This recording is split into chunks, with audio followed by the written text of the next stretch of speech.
Hey, good evening, ladies, gentlemen, everyone in between, to tonight's stream with me, Amayirot Akago, as we'll be continuing with Case 6 of Ben Jordan, Paranormal Investigator, Scourge of the Sea People.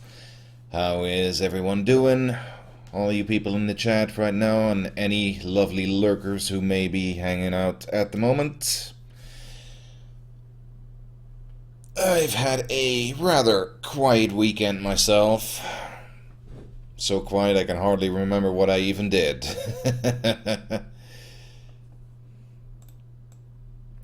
And the start of the week doesn't seem to be too promising either. But yeah,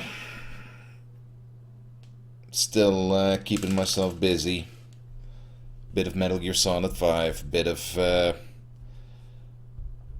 podcasting, well, listening to podcasts, that is, and working on some other stuff.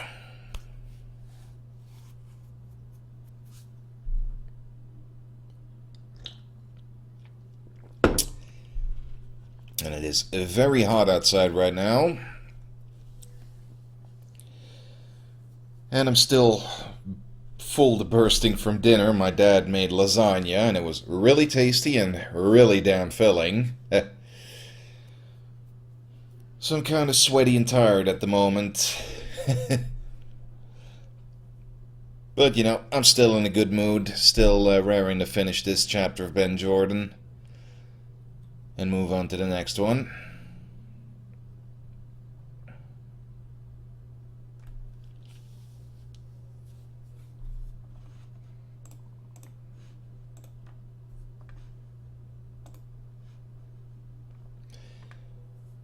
So how's about we get to that?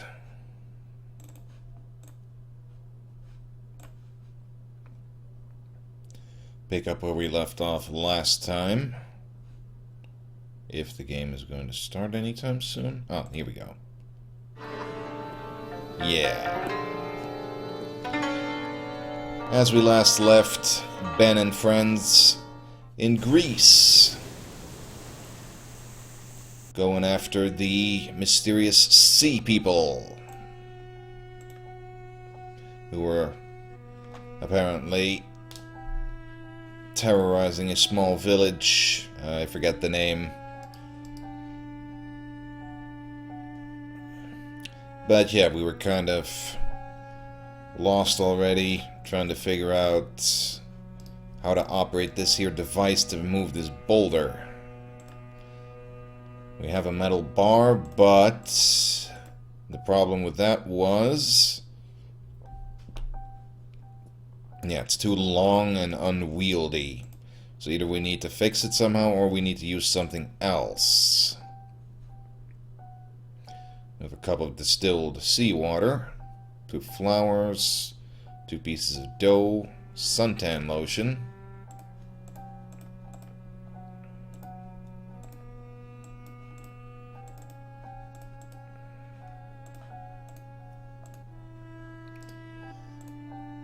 Yeah, we already got some flowers from there.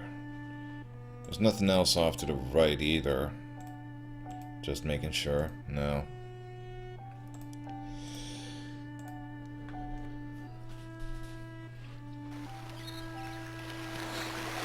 So I'm guessing we need to do a little more exploring back on the island.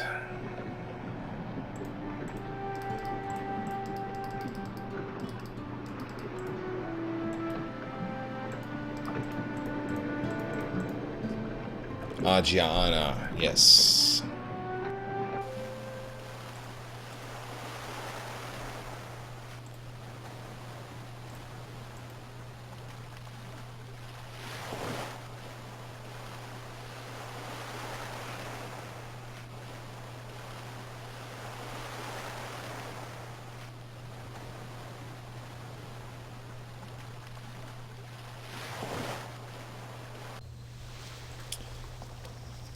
Just gonna check up on Simon real quick.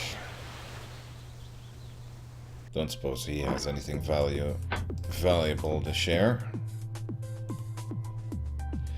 How much do you want to bet that Ben has to bring Cthulhu some Elder Ale or something to get him to stop what he's doing?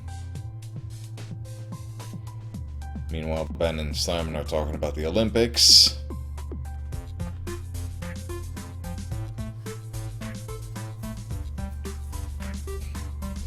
Seems like we gather a lot of alcohol for people.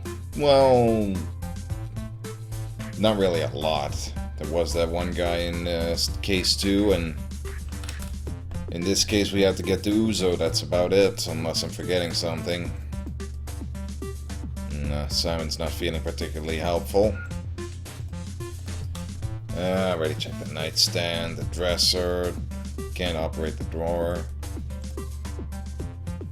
Don't want to lie down. Already checked in the bathroom.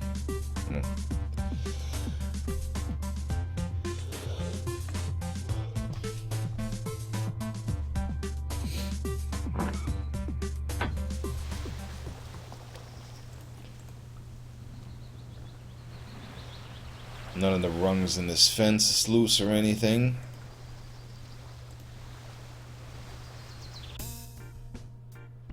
That's how Noctropolis would have tackled this particular puzzle. Can't use the phone, already got some flowers. Signs.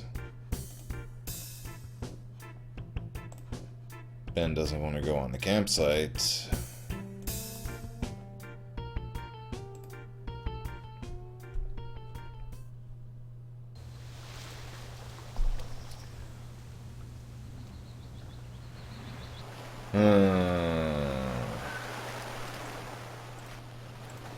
Was there anything in the village?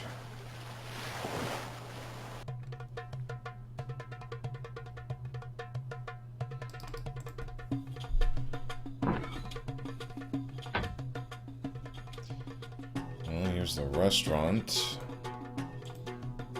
Doesn't want to go back into the kitchen.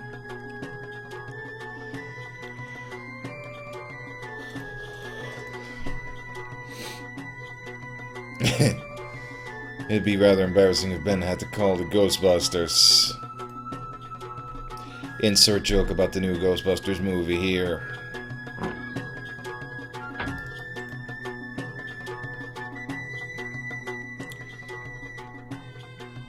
But yeah, the average reception for that movie just seems to be meh.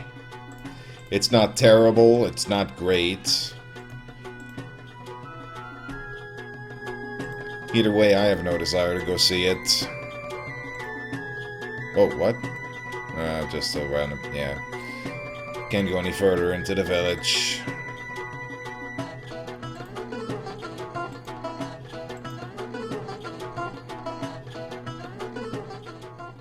That was just Casper Fletcher. The Spirit of Beginning was the prequel-ish thing, but that line is from the original Casper live-action movie, not A Spirited Beginning.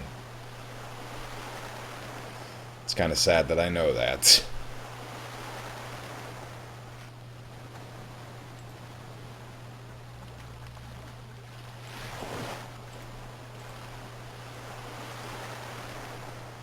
Okay, I am kind of lost at the moment. I feel like I've looked pretty much everywhere. Small box with a mesh. Contains several sets of tentacles. Yeah. Flies are buzzing around it, so they're not exactly fresh.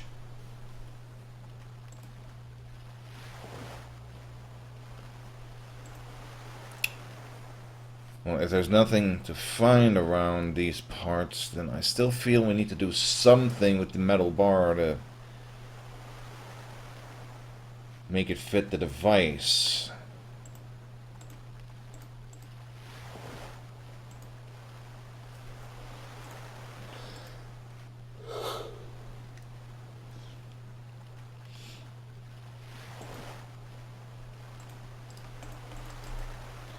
I don't suppose there's anything in the fisherman's house that I might have missed. Between my conversations with him.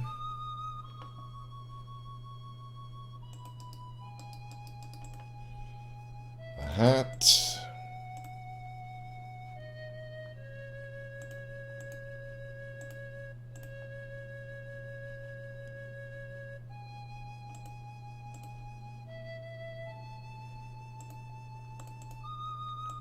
No.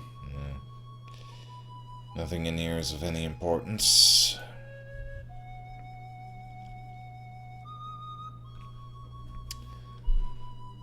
Now I'm thinking we could go below decks on the fisherman's boat. Maybe there's something there that I missed. Okay, we got a life preserver here. Oh, yeah. It's not important at the moment. Nothing off to the left. Nothing behind the cabin either. Oh, hang on. Can't quite reach the trophy. Well then. Let's see if that might come in handy somewhere, somehow.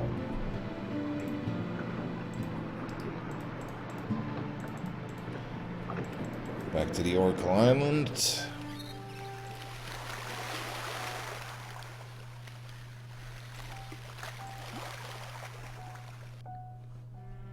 Can we stick this thing in here? Can't really see how that would work. No, of course not. Bony snout from a sawfish. Fisherman must have been particularly proud of this catch. What? Using the sharp, serrated edges of the sawfish snout, you managed to saw off part of the metal bar. I don't think something like this would be particularly tough enough for a job like that. Oh, it wasn't as sturdy as it looked. The stress placed on it from sawing the bars caused it to snap in half. Actually, the sawfish snout snaps in two.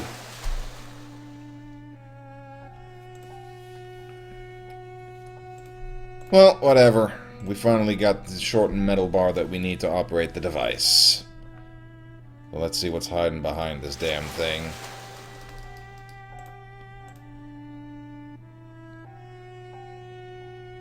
Uh-oh, looks like the boulder's about to fall. You quickly step out of the way. Whoa.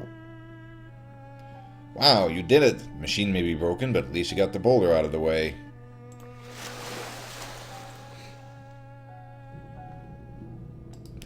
Look at that cup! Look at that old-timey cup! Just stepping around, happy like a mongoose on Snake Saturday! Jontron. Okay, so is this the Oracle? At the base of the statue, you notice a small inscription. Unfortunately for you, it's written in Greek, making it impossible to understand. In the corner is a large stone statue depicting 3 women in robes. The 3 Fates, maybe? Can I take a note of the inscription? You copied on the inscription. You may not be able to understand it, but someone else might. Such as the professor we met in town. Yep. The sawfish snout is now broken. How are you going to explain this to the fisherman? The statue feels strangely warm to the touch, almost as though it were alive.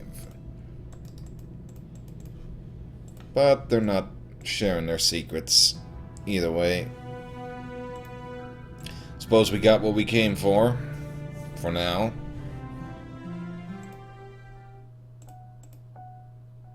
I reckon now it will be time to meet with the professor. You board the dinghy and head back to the boat. There were 3 of them, Fletcher. Did I get... Oh. Sorry, I read your message wrong. I thought it said 2. Never mind.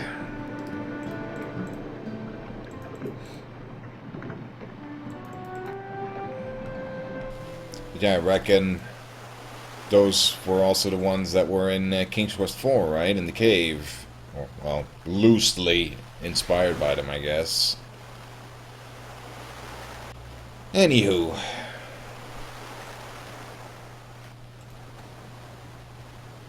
I don't know. I don't know if it's time for the to meet with the professor yet, but I'm gonna go check just in case, and otherwise I should go ask Simon about the inscription.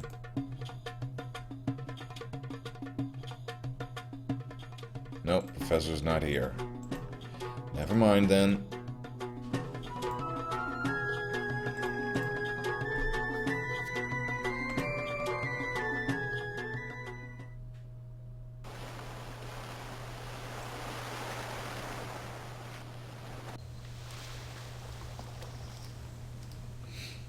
Yeah, of course.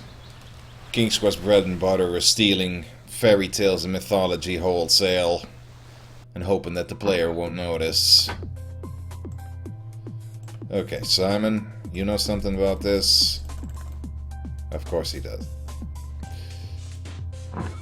You know, I should probably just have asked the fisherman about it, considering he speaks Greek. And probably reads it too.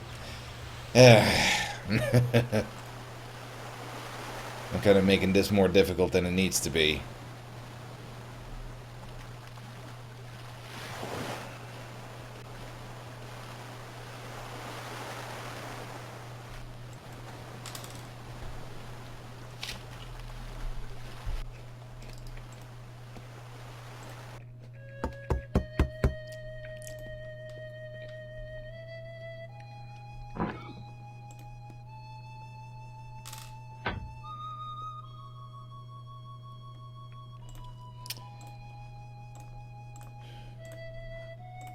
Where did you read this? It was written at the base of a statue in a cave on Oracle Island. Very interesting. It says only those who can quench the thirst for knowledge may summon the Oracle. Great, an ancient Greek riddle. I wonder what it means. Well, thanks for translating it for me. Not a problem, boss.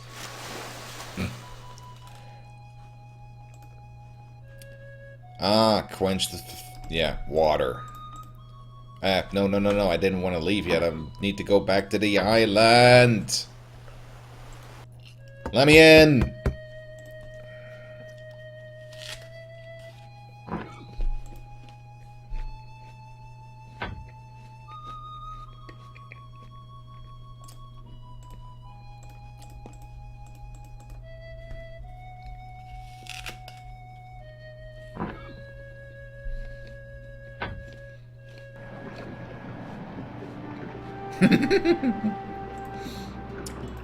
Am I a cat? Apparently.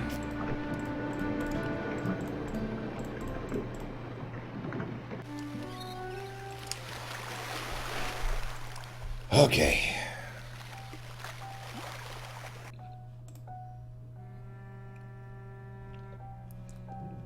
Let's see if we can figure this out.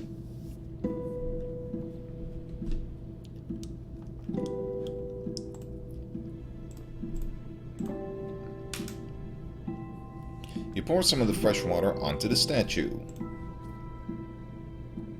Hello. Whoa, it worked. Greetings, mortal. I am the Oracle. I sense that you, like many others before you, have come seeking knowledge and truth. Tell me what it is you seek. I have some questions for you, Oracle. Then ask them. How is it that you can speak perfect English?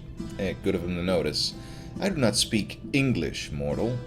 I communicate through the power of thought. That is why it appears that I am speaking your language. Oh, so it's sort of an ethereal babelfish thing. I do not know this babelfish of which you speak. Oh, never mind. Was the babelfish translating service still a thing back when these games were made? Huh. You know anything about the Sea People? Ah, you wish to know about the Foresides. That's them, yeah. I have heard a prophecy regarding the Foresides, one that has already come to pass. It is said that they would lie undisturbed under the Aegean Sea for nearly 1 in 1,000 years. but something would disturb them and cause them to seek the surface, bringing land-dwelling men down to their home as punishment. What is it that disturbed them? Something was taken, one of many stolen items that have caused unrest. It is also said that one from the west would come and seek the lair of the Forsyths. That's me. You must travel to the Vanishing Island. There you will find what you seek. You will go to the Vanishing Island. There you will learn from Yoda. What and where is this Vanishing Island? It is an island shrouded in mists, not far from here. At times it is clear to the eye, at others it is invisible. Seek this island, for there you shall find what you need to know about the location of the Forsyth City. So what exactly does an oracle do? I give spiritual guidance and deliver prophecies, events which are yet to come. So you're basically an ancient psychic. Can you tell me my future? You are part of two prophecies, one which has already come to pass, and another which will come to pass very soon. No kidding. What are they? The one which has already come to pass tells of the return of the Forsyths, and the one who will come from the west to defeat them. The one which is yet to occur tells of the disturbances around the world. Paranormal disturbances? Things have been taken. They are being hoarded in secret and as a result are causing unrest. What sort of things? Objects of great power and meaning. Your path will soon cross that of the one collecting these objects. Beware, for your trust shall be betrayed by one you hold close. That doesn't sound too good. Anything else? You will soon meet your darkest hour. I cannot say any more. That's probably for the best. That's all for now. May the fates guide you on your journey. Well, well, well.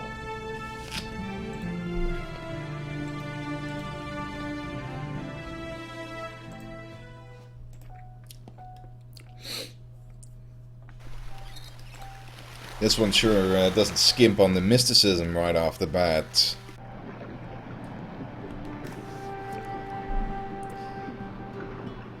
Sea people, oracle, prophecies. It's a bit much all of a sudden. I spoke with the oracle, so she does exist. Yeah, she mentioned something about finding an island that vanishes. Do you know what she might have been talking about? There is an island nearby which might be the one you speak of. On some days the clouds cover the island, making it look like it has disappeared. Sounds close enough to what she said. There's something you should know. Legends say that on this island there is a labyrinth and inside is a fish. Oh my god. You mean a minotaur? Yes. Now I do not believe in legends, but with the sea people and now the oracle being real... I see what you're saying, but I think I'll take my chances.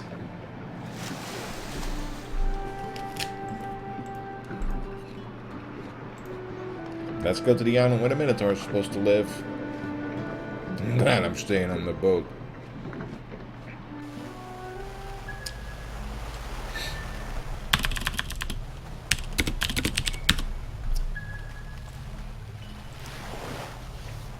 You know, when they mentioned an island shrouded in mist, I first thought it was going to be full of druids. But no, the truth turned out to be a hell of a lot worse. Not only is there a minotaur, there's also a labyrinth. Well, let's see where this will take us.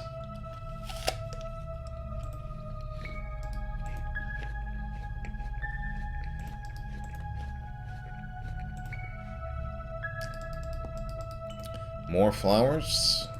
Huh. Where are we going with this? We got white ones, we got pink ones, we got yellow ones. Are we making a bouquet? Giving these to Alice later? Got a red cape, AA? Har har.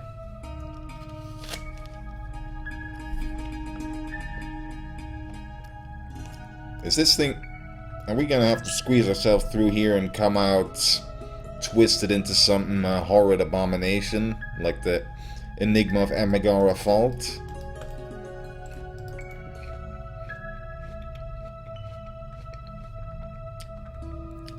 Take a deep breath and prepare to squeeze through the narrow cave opening. Unfortunately, the opening is still too narrow for you to fit through. Maybe you shouldn't have had that donut for breakfast. Dang it.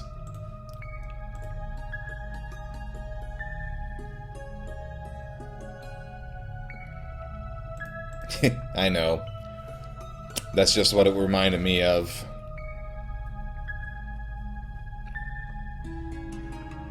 Oh, well.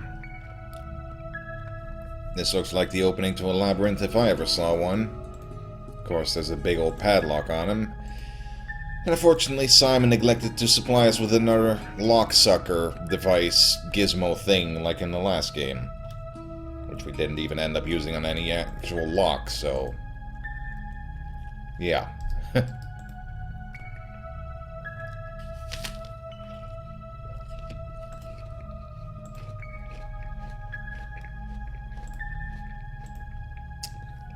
Wait a tick, we're gonna use these things as a lockpick now? Hang on. Oh no, I can't use the padlock.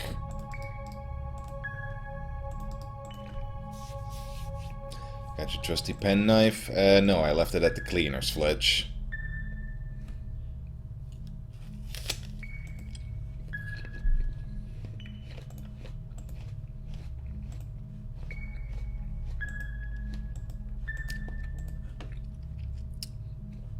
Okay.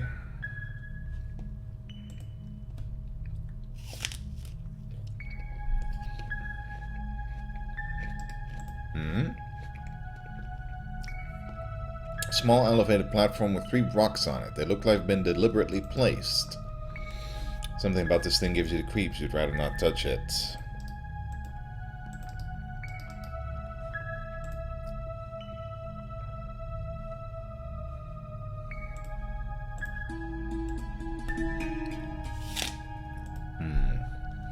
What's the significance of that thing?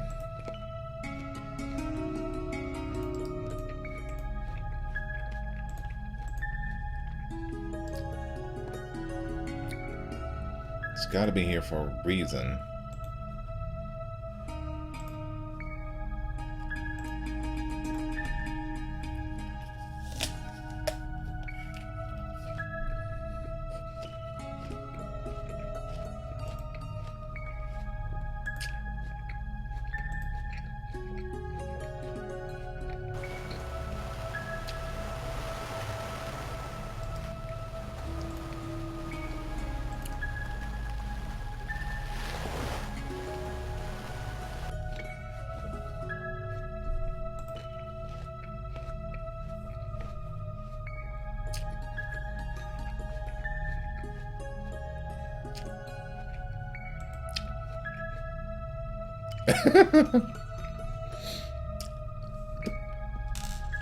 Dough balls by going upstairs and rock me on the days.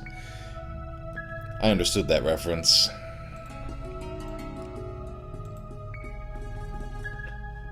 It doesn't look like there's a whole lot I can do here right now. Yeah, 2 dough pieces right here.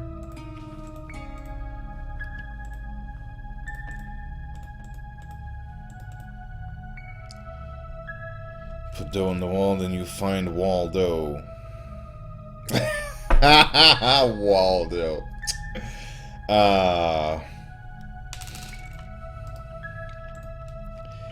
Everybody's being especially silly tonight. Well, this is an especially silly game, so it fits.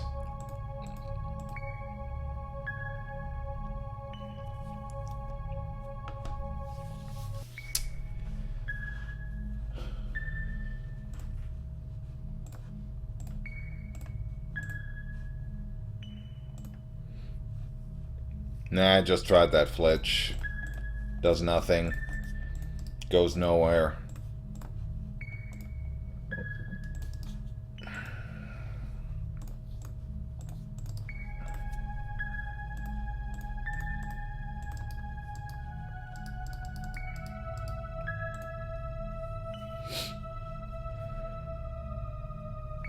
Is there a path to the right of the door? No.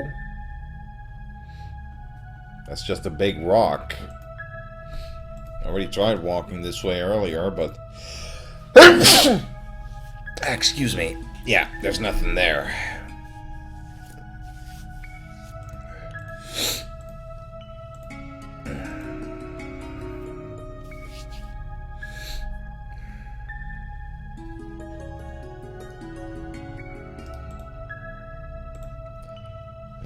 Wall.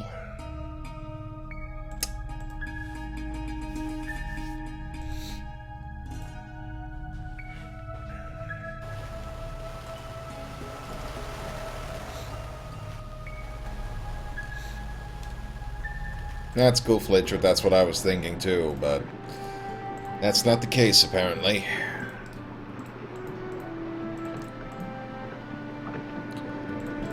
Back to Ajan, I guess. See if anything has changed there.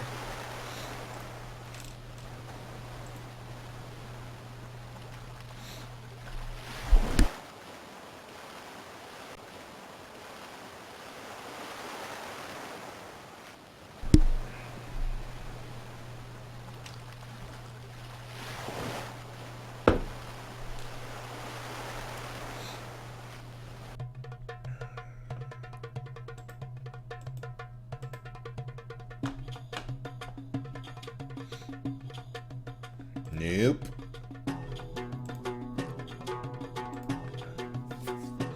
So we're really gonna have to find a way to bust in there and kill that Minotaur or whatever. Oh, you're Zeus. You just looked at a walkthrough?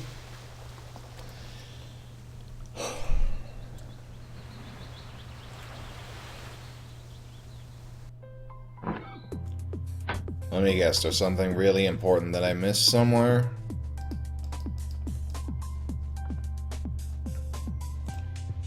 Evie is located on a fault line. I'll be sure to watch out for earthquakes. And Simon is completely unhelpful, as before. Not gonna get the solution. Okay, Flitch. Spill it. What am I missing?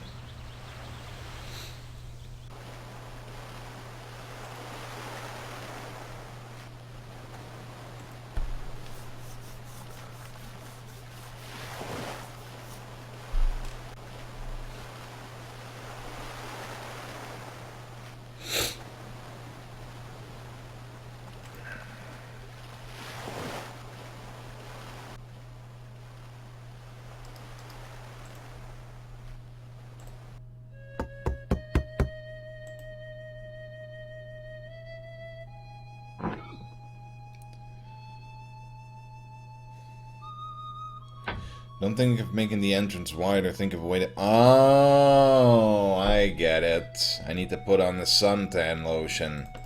Yeah, well, talk to the guy first so we can sail to the island. Think of what you're going to say and then say it. Talking 101.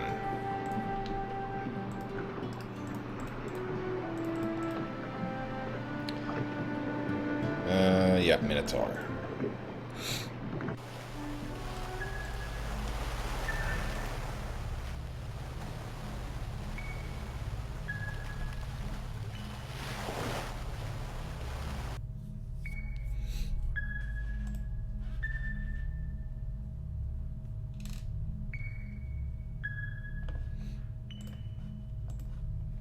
Put that damn notebook down.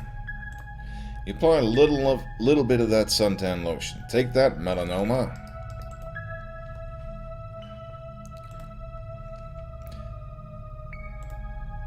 It's still not working. Maybe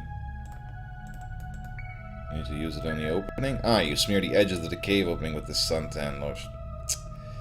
This will either let you slip in the cave or it'll just get you all full of look. Whatever. You slip easily through the opening, except now you're all covered in suntan lotion. So, I was already. Hello.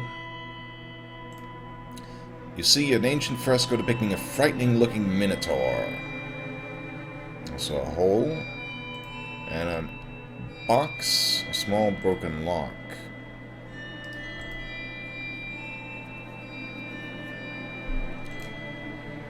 You don't find anything inside. Whatever the box contained is long gone. You notice a strange tingling feeling in your fingers when you get them close to the inside of the box. Okay. Whoa, whoa. Did something just glisten on that? Yeah. So it wasn't just your imagination. There's a small key attached to the fresco, made to look like the ring in the Minotaur's nose. Bingo. A male with a sword. Maybe it's supposed to be Theseus. So this key is going to let us into the labyrinth then?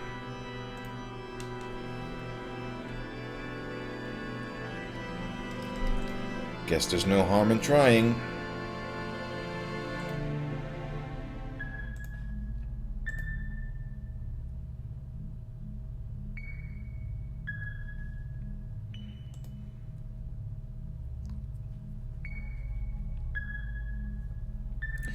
I always thought Fresco sounded like a delicious, refreshing soda.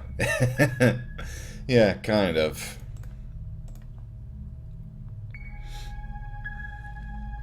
Your hands trembling with excitement, you stick the brass key into the padlock. It fits! You turn the key and open the heavy wooden doors. Whoa. Upon entering the ruins, your nose is assaulted by the musty odor permeating the area. Soon your eyes adjust to the lack of light and you feel determined to find out what you can in here. Okay, this has really got a King's Quest VI feeling.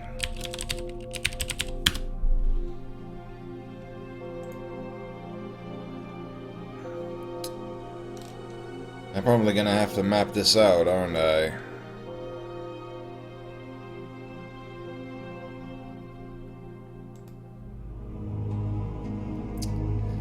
First all that busy work at the start of the game, and now a fucking maze. Are you serious?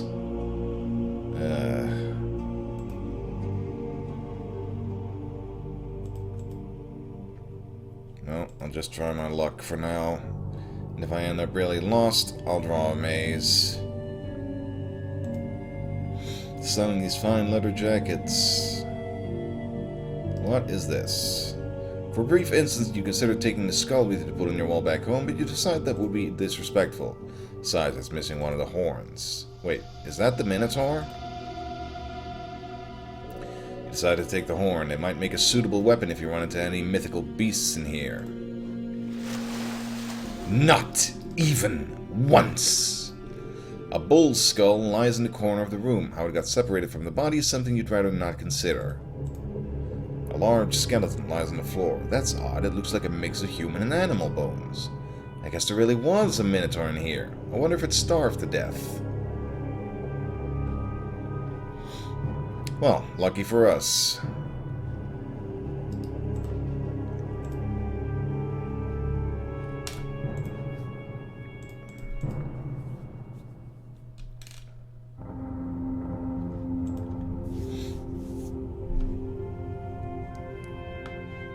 I should probably save again so I don't lose my way.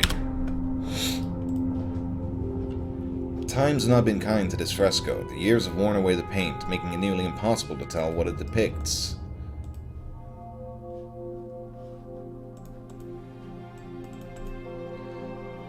Never mind then.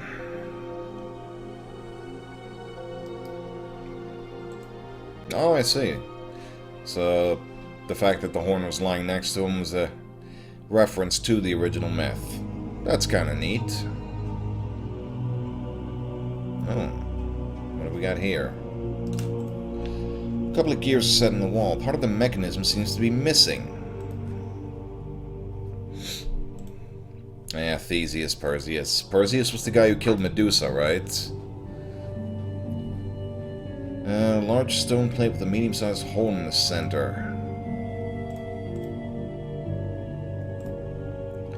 The horn seems to fit perfectly inside the hole. You put it in and twist it like a lever. Top gear comes to life, but a piece of the mechanism is missing, unsurprisingly. So we need to find something to put in there. This doesn't work, obviously.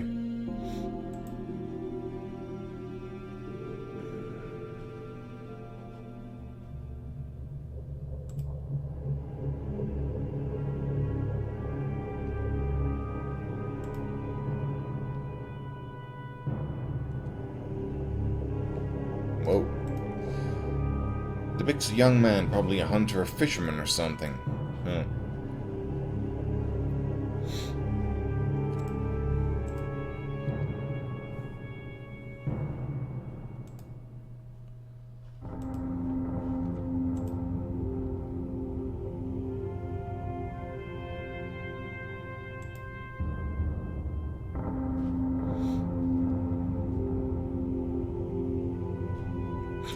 I already made that observation, Flitchert. But yeah, it seems Francisco was especially inspired by King's War 6 when he made this area. Complete with the little borders around the backgrounds. All it's missing is a spike tile room and a living minotaur.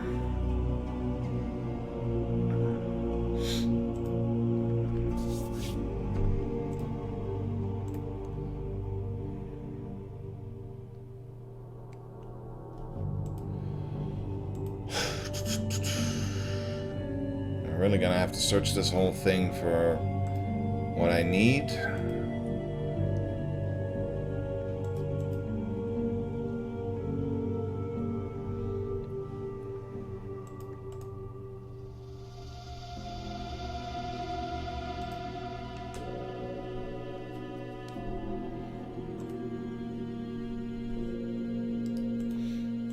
Pile of rubble.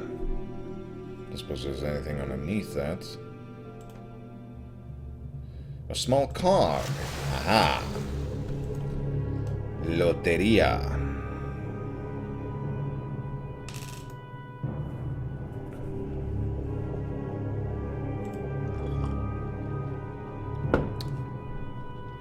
It seems kind of unfair to hide that underneath a random pile of rubble, though.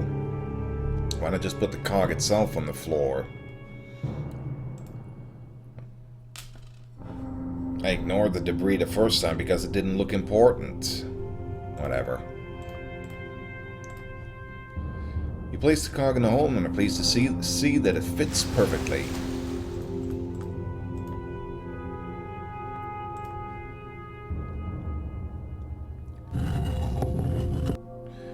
You hear the sound of moving stones somewhere in the labyrinth. Hooray, progress.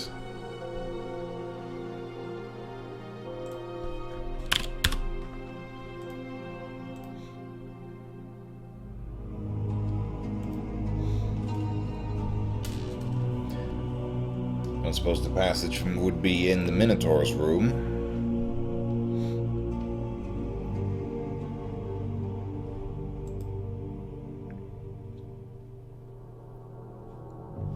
No.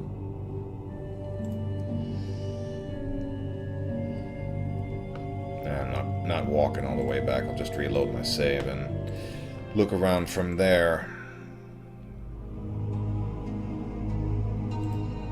Yep, there's a fresco. Ah. The opening's too small to crawl through. You don't think you can lift the door without help.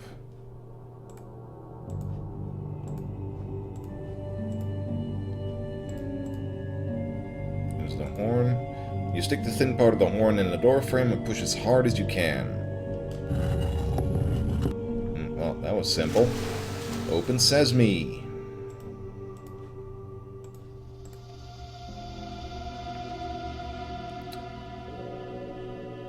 Your attention is immediately drawn to the large mosaic in the alcove.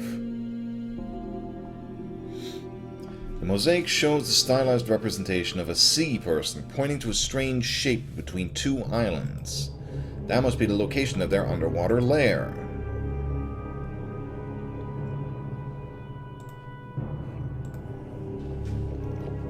Good. Now I just need to dive down there, I guess. blow the place to smithereens and escape as it crumbles behind us. No more sea people. Thought it was Godzilla. Well, he's a sea monster himself, so sort of.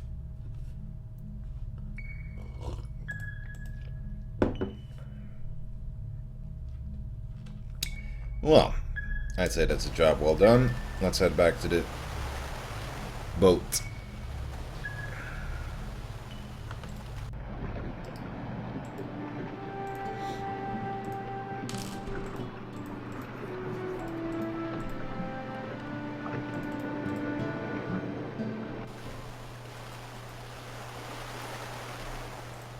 We couldn't ask him about the sea people place.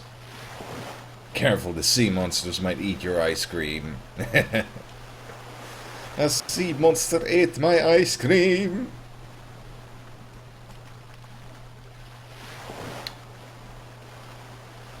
So we can't talk to the fishermen about where we're supposed to dive to find the city of the sea people or whatever.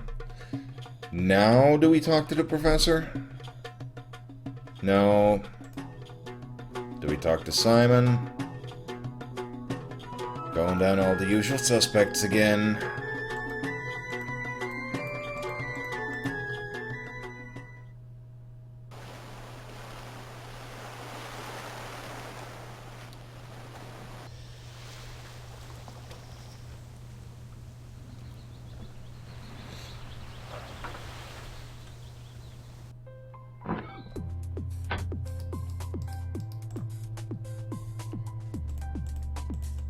Nope. You're useless, Simon.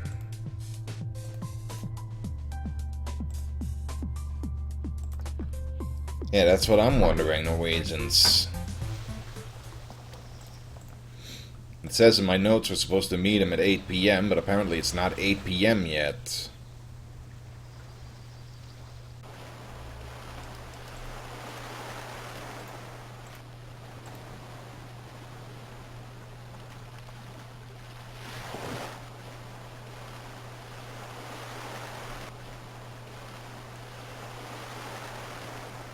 Oh crap. Don't tell me I was supposed to make a note of the mosaic with my notebook.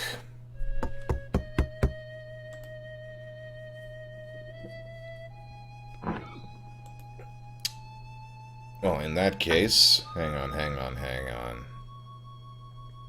I'm not going through this whole thing again. I'm just going to reload my save file. Save me a bit of time traveling all the way back here. Horn on opening. And Bob's my big fat uncle. My big fat Greek uncle.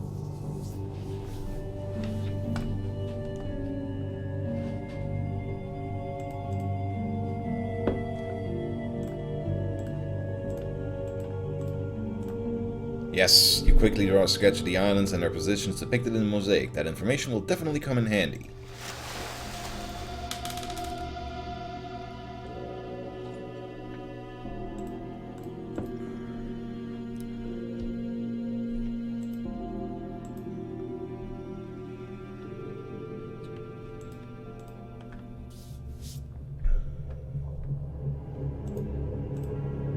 Now we can get out of here.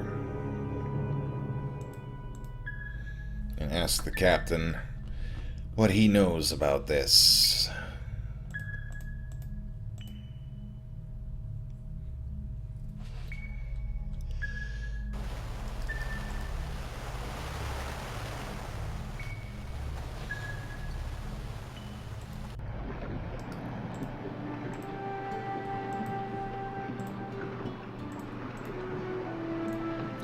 I know it's kind of a crude drawing, but does anything on this map look familiar to you?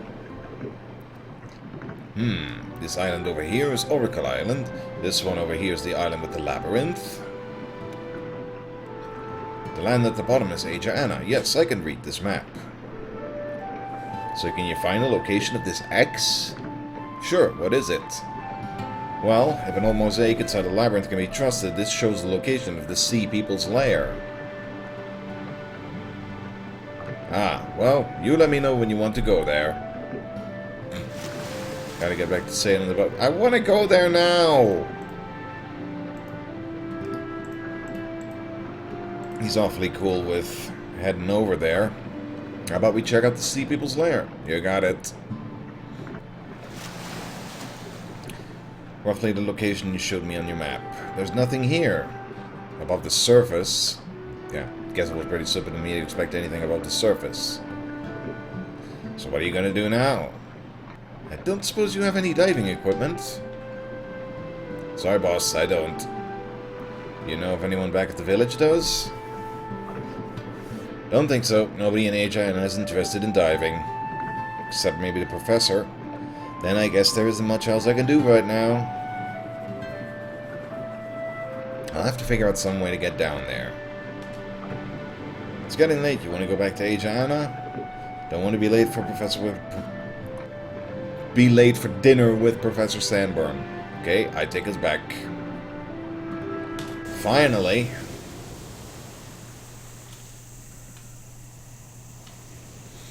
Ben. Oh, hey, Simon. Where have you been all day? Alice and I have been looking for you. I went out exploring. I'm looking into these things called the Sea People. What? Yeah, there's these things in the sea that come out and drag people down. They've been disturbed by something and are supposedly taking people from the village.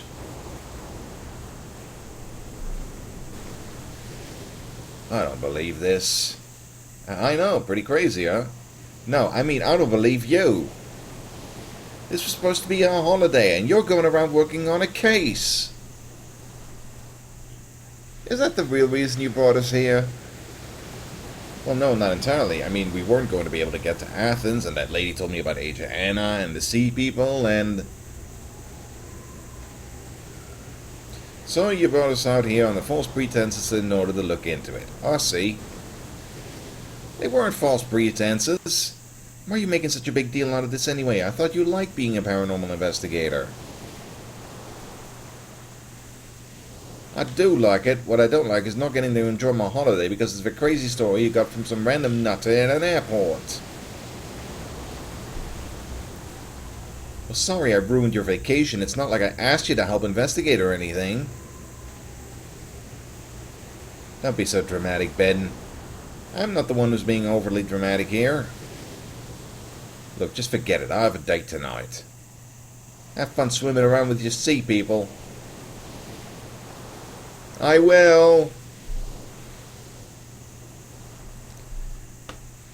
Ah, obligatory drama. Campers enjoying a night by the sea. Awfully windy out at night.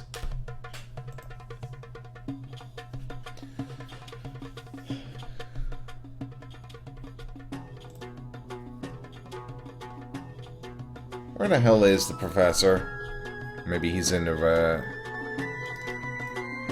restaurant next door. Oh, there he is. Ah, Mr. Jordan, over here.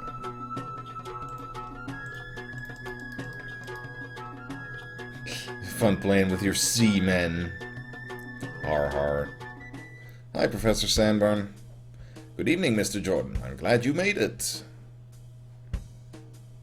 Is something the matter? You look a bit upset. It's nothing. I just had a stupid argument with my friend. May I be so bold as to inquire about the nature of this argument? He got mad at me because I didn't mention that I came here looking for the Sea People.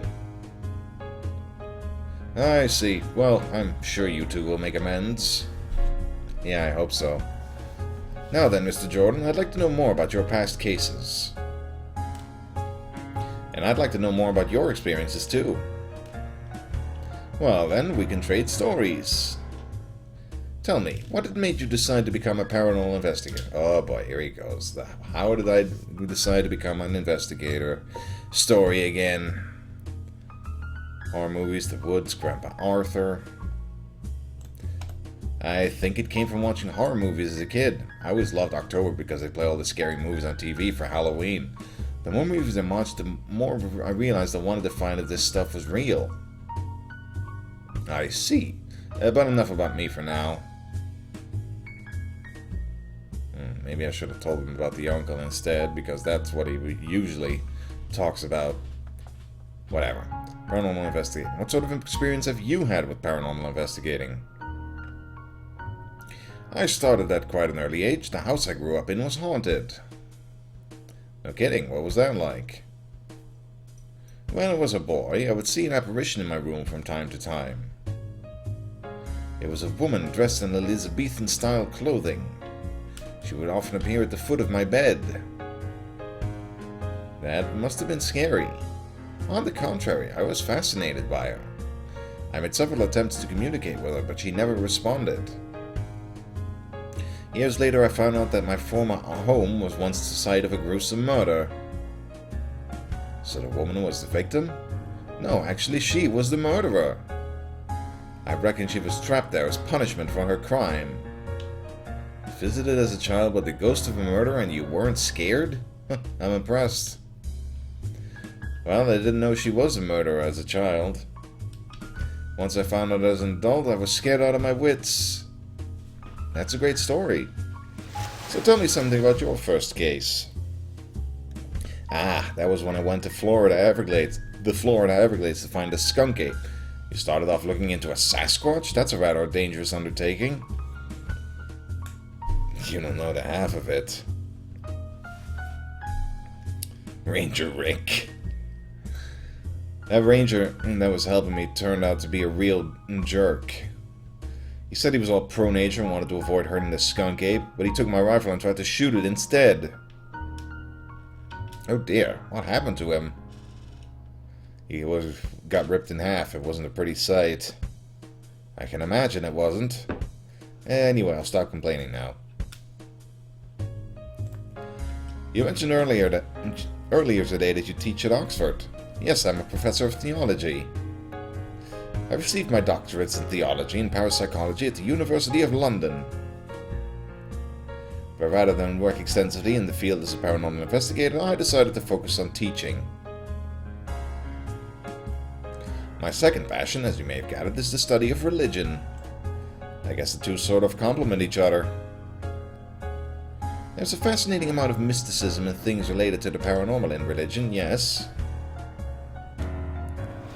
I take it that you enjoy being a paranormal investigator? Oh sure, I love it. What would you say you love most about it? Money and fame. No. I love that I get to travel the world solving cases. It's definitely a perk of the job to be able to go anywhere there's paranormal activity. Yes, it is nice, isn't it? So there's something else I wanted to ask you. Yes? Percival Quentin Jones, PI Handbook Sea People. What made you decide to write a book for paranormal investigators? Mainly the lack of one source of research material for paranormal phenomena. After spending hours in libraries perusing different subjects, I decided that it helped to consolidate all I'd learned.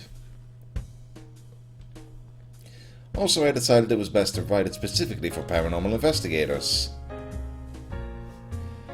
That way you can have enough basic information, but also have tips for how to deal with what you were looking into.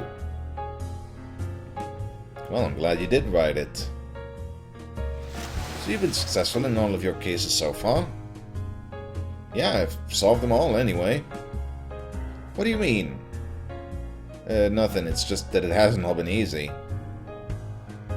I've had to deal with some difficult stuff.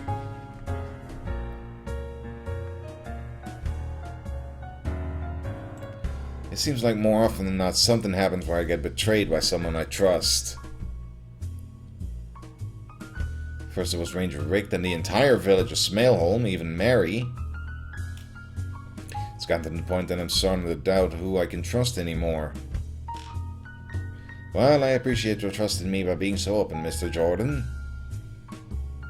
The other thing is, I have this bad feeling that this is going to become a trend. But let's talk about something less depressing.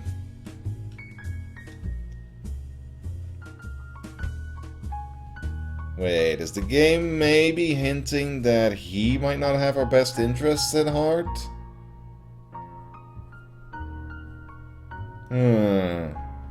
I wonder. How exactly did you hear about the sea people? A colleague of mine in the theology department told me. He's very familiar with the Greek mythology surrounding sea creatures. I was told of a friend of his who had been here on holiday recently, and he had heard some rumors that something was coming out of the sea and taking people. So as I said, I decided to come investigate for myself. There's something I'm curious about. Of all your cases so far, which have you enjoyed most?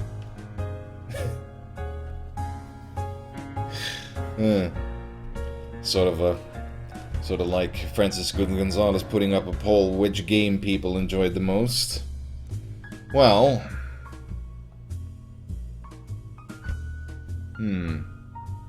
I guess I'd definitely have to say the last one. My most recent case in Japan has been my favorite. It was my first time being so far from home, and the actual case was interesting. Plus I got to work with my friends Simon and Alice. Now there was one last thing I wanted to know. Do you know Percival Quentin Jones? I'm afraid not. Who is he? He's also a professor at Oxford, but he teaches criminology. Does he? I've never heard of him. Are you sure? Quite sure. I have close friends in the criminology department. As far as I'm aware, there's nobody named Percival Jones teaching criminology at Oxford. That's so weird. Ah, food seems to be ready. I hope you enjoy it. You enjoy a traditional Greek meal with Professor Sanborn. You don't have the heart to tell him that you have no idea what it is you're eating. Thanks for inviting me to dinner, Professor Sanborn. It was my pleasure. Well, I'm going to get back to my bungalow. I have a long day ahead of me tomorrow. Good night, Mr. Jordan.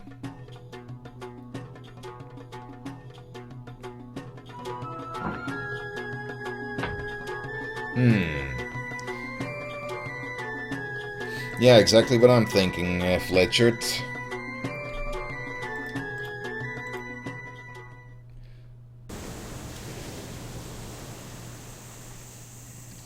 The fact that he doesn't seem to know Percival indicates... Oh, I cannot believe that a beautiful lady like you is alone on a night like this. My friends are both busy with other things tonight. Oh, you mean the red-headed American and the British guy with the silly beard? Yeah, that's them. I'm sure they have more important things to do. Don't be foolish. Those two are fools for not wanting to spend time with you. Why don't you come along with me tonight? My friend Lambros is having a party at the campsite. I don't know. I was sort of planning on just going to bed early tonight. Come on, you are on vacation. Enjoy it. You know what? You are right. I am on vacation. Okay, lead the way. This is what I like to hear. Let us go. Alice! Stop! You're left somewhat speechless after witnessing this.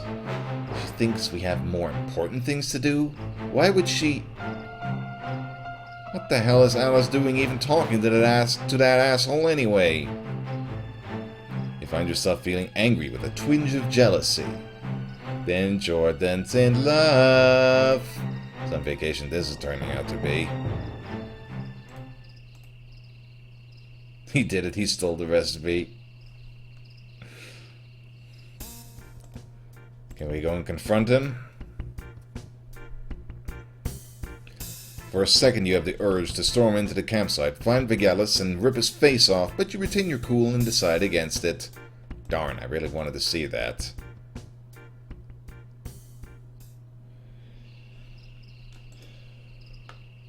Off to bed then?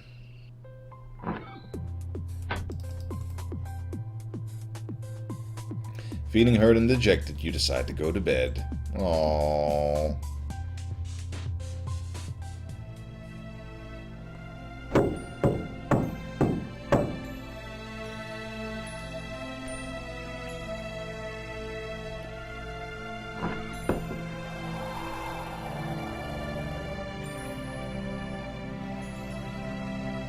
Ah, Master, what brings you to my home so close to the ceremony? Is that the guy from the third game? I'm afraid this is not a social call, Brother Wilkins. There's something we need to discuss. Oh, what might that be? I believe we have a spy among the group. A spy? Are you certain?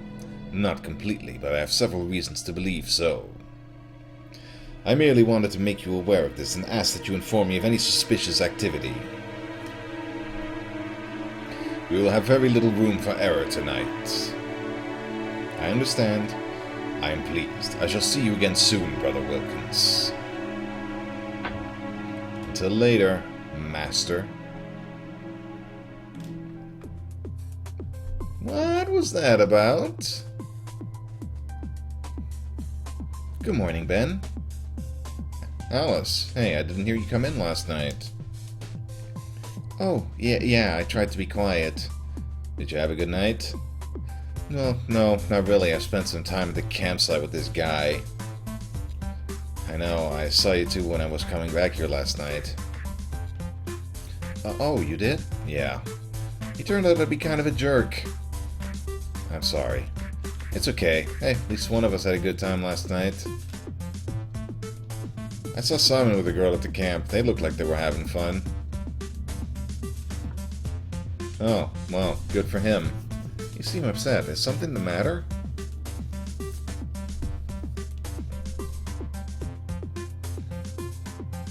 Ooh. Chance to confess? What should we talk about? Well, this is probably more important right now. Simon and I had a fight last night. You did? Why? Promise you won't get upset when I tell you. I told him the real reason I suggested coming here. I've been looking into these things called the Sea People. I know. You do? I went around looking for you yesterday. Some of the villagers told me you've been asking about the Sea People. You were looking for me? So Simon was upset that you hadn't told us? Yeah, pretty much. Well, judging from how he looked last night, he's probably over it by now. I hope so. So, anything else on your mind?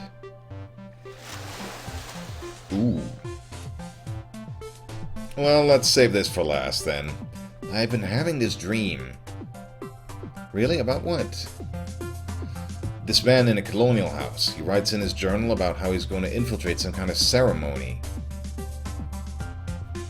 Then someone knocks at his door and he answers it.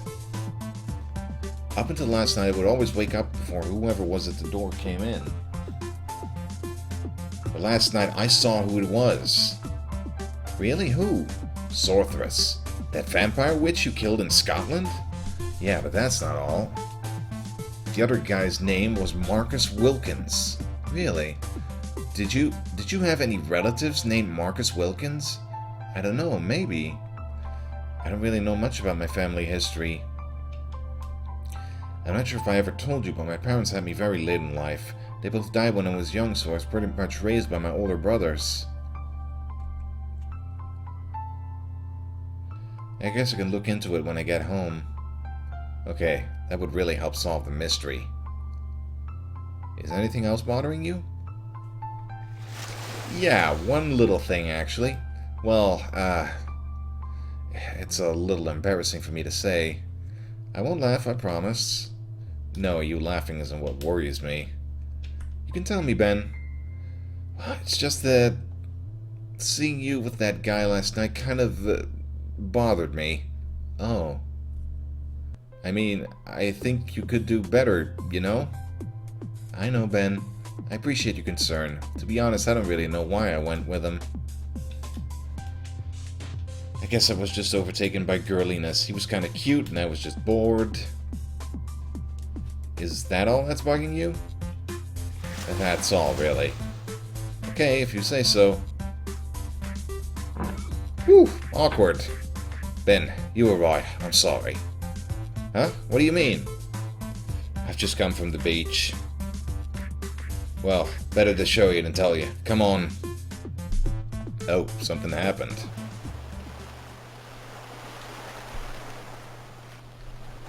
Good morning, Mr. Jordan. Lovely day for a bit of paranormal investigating, wouldn't you say? He seems awfully chipper. Those drag marks. The sea people. It would appear that this is their work, yes. Are these your friends? Oh yeah, how rude of me. Alice, Simon, this is Professor Quincy Sanborn. He wrote the book on paranormal investigating. Literally. Professor Sanborn, these are Alice Wilkins and Simon Booth, my friends and fellow paranormal investigators. Nice to meet you. A pleasure, Professor. The pleasure is all mine. Now then, what do you intend to do regarding this matter? I'm not sure. I found the sea people's lair yesterday, but I haven't got any way of getting underwater. Nobody around here has any diving equipment? Not according to the fisherman who took me around. I guess I'll go talk to him, see if he has any ideas. What about you guys? Feel like coming along for a sail later? No, mate, I get seasick very easily. I kind of have this thing about the ocean since the whole fish thing, you know? I suffer from seasickness as well, I'm afraid. Guess I'm on my own then. Don't be silly, Ben. We're here to help. Yeah, just not when it involves the sea. Okay then, you guys hold the fort here. I'll see what I can do. It's great that I have all my friends here to help me. Yeah. Okay, be right back, guys.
Okay.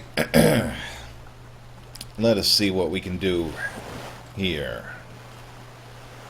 Could I interrupt you guys for a minute? No problem, mate. What's up? Out of curiosity, do we have any idea what these sea people look like?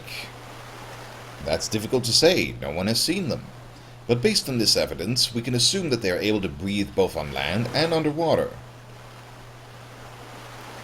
There's no blood on the sand, so they probably don't have any claws or sharp things on their bodies. They're probably humanoid in appearance. They still sound pretty damn scary to me. I'm gonna have to go underwater to the sea people's lair. Wanna just have a stakeout, wait for them to come to us? Too uncertain, we won't know for sure when they'll show up again. If I go to them, I know for sure I can stop them. How are you gonna stay underwater? I'm working on that. I'll just get on with what I was doing. Good luck, Mr. Jordan. Remember, we're here if you need anything.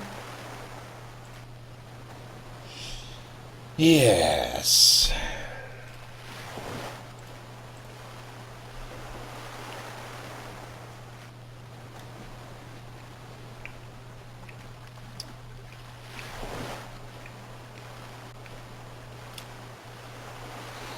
Dive underwater. No problem.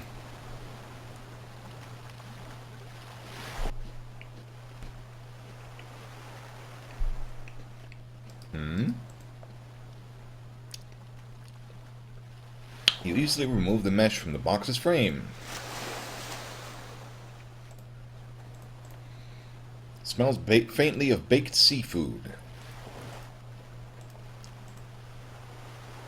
Am I gonna have to put together a diving suit or something?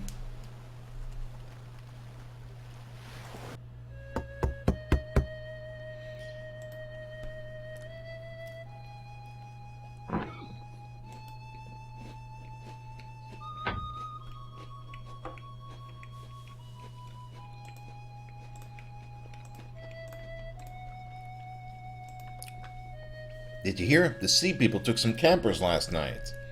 Yes, I did hear. Not only did they take the campers, they took the tentacles I had outside my house. Do you know how difficult it is to catch an octopus? Not really. It is difficult. They blend in very well with the scenery. But I'm sure you don't care about this. We need to worry about the sea people. I don't suppose you have made any progress in this matter. I still have to figure out how to get underwater so I can get to the sea people's lair. As I told you, I have no diving equipment, nor does anyone in the village. Perhaps you should ask the Oracle. Yeah, I think that might be my only option. Really? Because I can think of plenty of other alternatives. But no, we need to go see the Oracle then.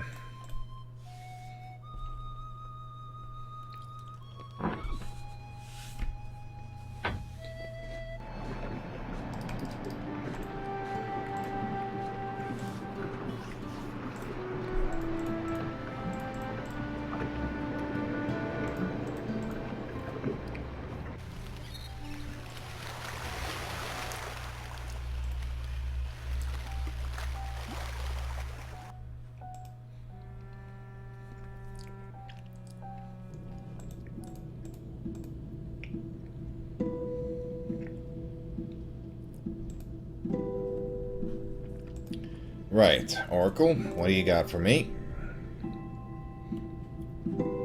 Yeah, needs money and an Amazon account so you can do one-day delivery order shit.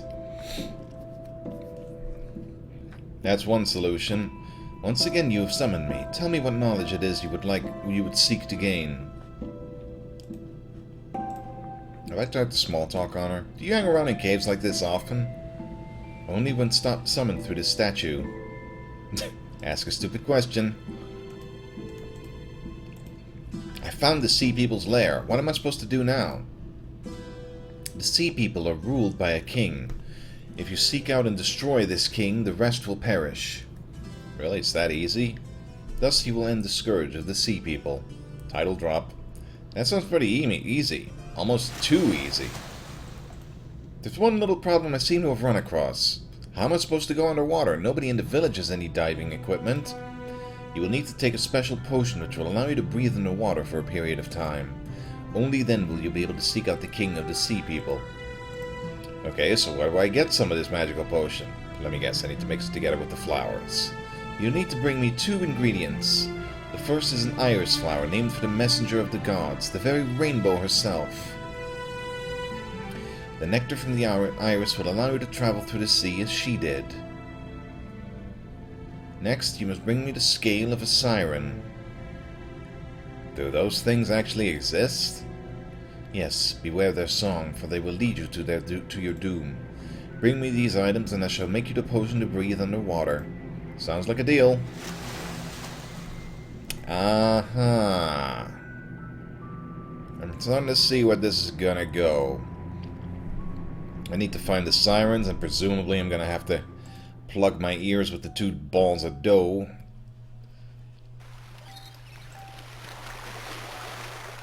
Prevent their song from taking hold of me and all that.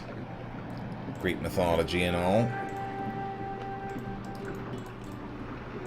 You know anything about sirens? Ah yes, another old sea legend. Quite a famous one too. They are beautiful women who sing songs which attract sailors. However, when the sailors get too close, the siren reveals its true form and eats the poor fool. You don't suppose they really exist, do you? I don't think so. Why? The oracle told me I needed a siren scale. Oh. You noticed the fisherman's expression change slightly. Once, many years ago, I thought I heard a strange yet beautiful song when I was out fishing. Do you remember where that was? Yes, it was near a small island to the northeast. A very small island. Awooga, awooga, honk, honk, honk. Siren Island. You're a lot braver than you look, I gotta tell you. In the distance, you hear a beautiful voice. It piques your curiosity. Uh-oh.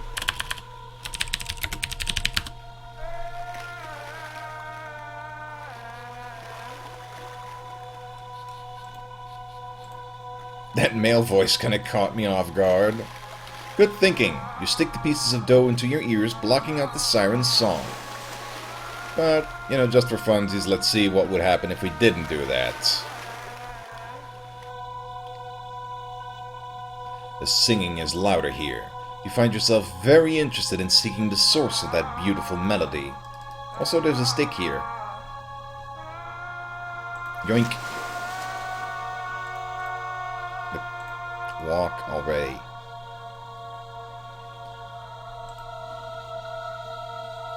Oh my! As you enter the clearing, you see the siren sitting on a rock. You find yourself entranced by the beauty of her voice. The siren beckons you towards her and you excitedly comply. Oh no, you've fallen for the oldest trick in the book. Now that you've gotten close enough, the siren reveals her true intentions. It would probably be a good idea to read up on your ancient Greek mythology before messing around with the siren.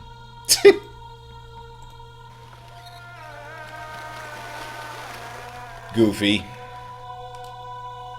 Not entirely unexpected.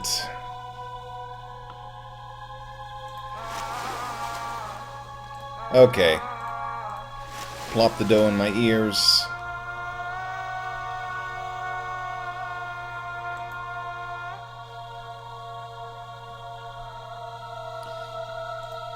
Luckily, the dough in your ears prevents you from being drawn to your death by her song. The siren is an amazing creature. Her top half is clearly that of a human female, and although her face is covered by her hair, you like what you see. The bottom half, however, resembles a large snake. It's covered in shimmering green scales. Poke it with a stick. You don't want to just give her your stuff away. You might need it later. I didn't want to give it away. I wanted to poke her. Hello? The siren does not respond.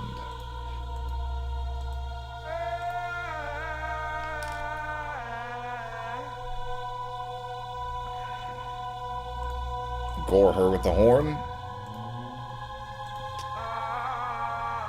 Maybe she wants a flower.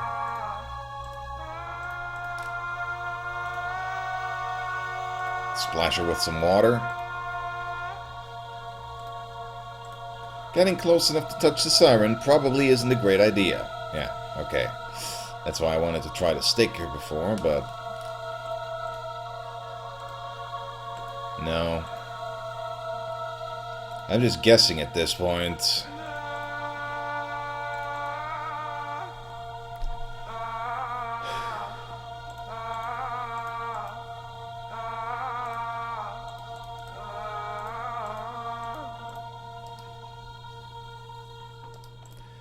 A small pond in the center of the clearing. At the bottom you see several shimmers of... oh. Yeah, the siren must shed her skin every so often and the scales gather at the bottom of the pond. Just reach in there and... yeah. The water is much deeper than it looks. You can't reach any of the... Really? You're able to reach the bottom of the pond with the stick, but you can't get any of the scales with it.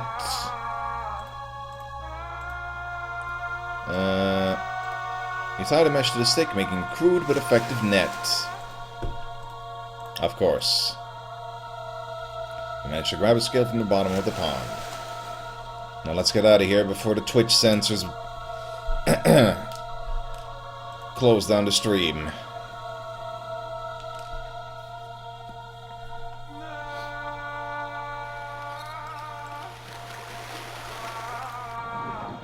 Whew, that was interesting.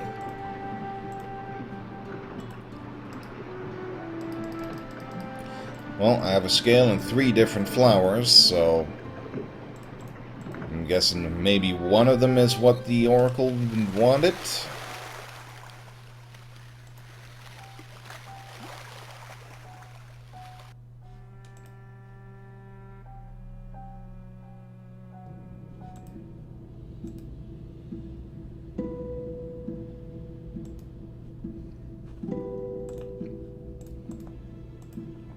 Wake up.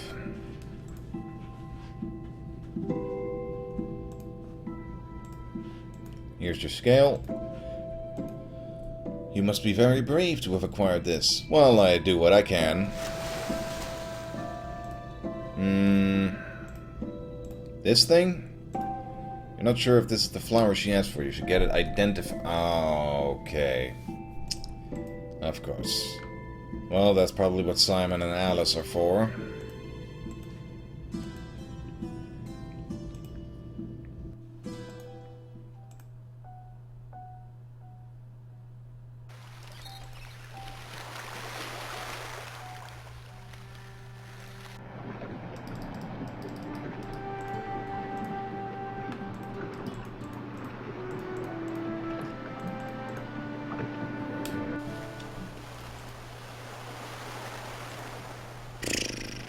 A lot of running back and forth between different locations in this case.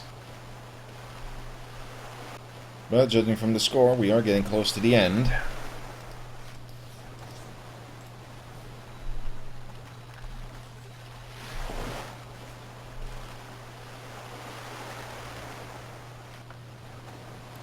Looks like we can't escape the stuff even when we're on vacation, huh, guys?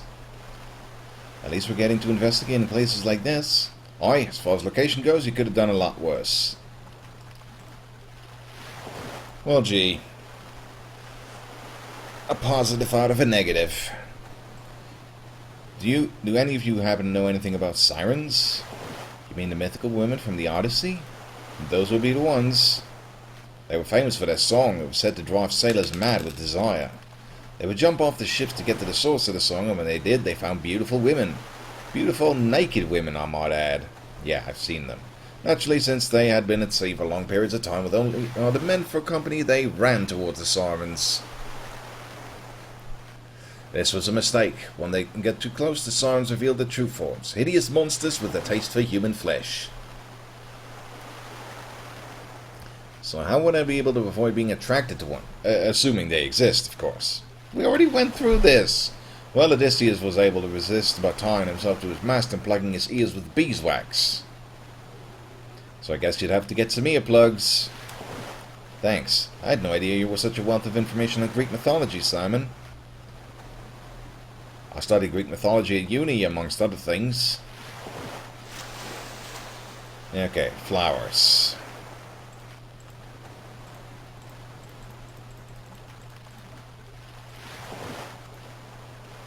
Nope, they don't know anything about flowers.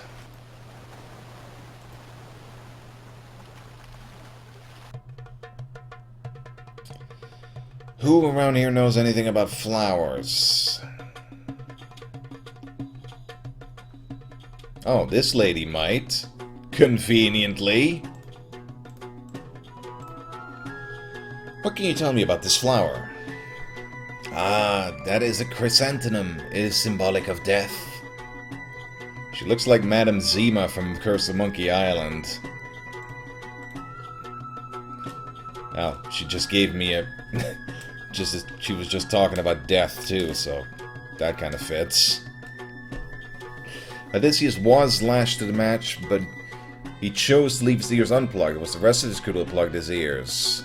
Yeah, so he could hear the yeah, that's right. That is asphodel. It grows in the Hades and is the favorite food of the dead. Pleasant. Thanks for the info. One death card, 4 to go. This is an iris. Where did you get it? There's a whole bunch of them growing on a plant near the campsite. I go pick some later. People love to buy irises. Ta-da! Hit me. Death! How many of those cards have you got in that pack anyway? Well, we got the damn flower. Let's go give it to the Oracle and blah blah blah.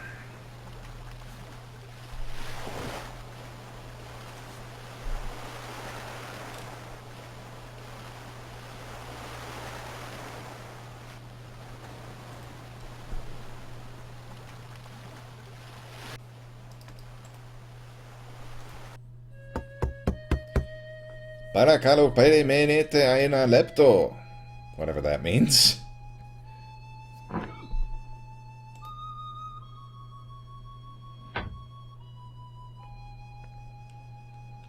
Sea people better be worth all this hassle. I agree. I'm sailing away.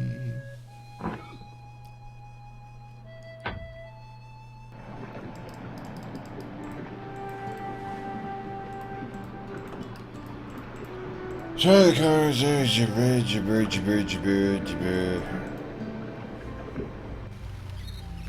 You may link that snake video. No, it's fine, Flitch. Just that you kind of have a knack for being a show-off at times. But in this case, it's warranted, you know. It's all about Greek mythology. You're just kind of giving some background. That's cool. Okay, here's your damn iris. Give me the potion. When will it be ready? I will have it for you tomorrow. You will need all your wits and strength to survive your journey into the sea. I must now retire to prepare your potion and will see you tomorrow. Bye-bye.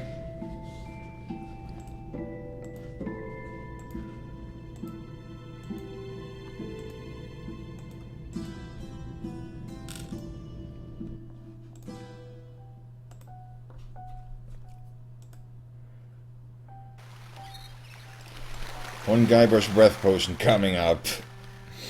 I wonder if she will say that it'll allow me to breathe underwater for 10 minutes. That would be the obvious reference to make. Back to Ajana.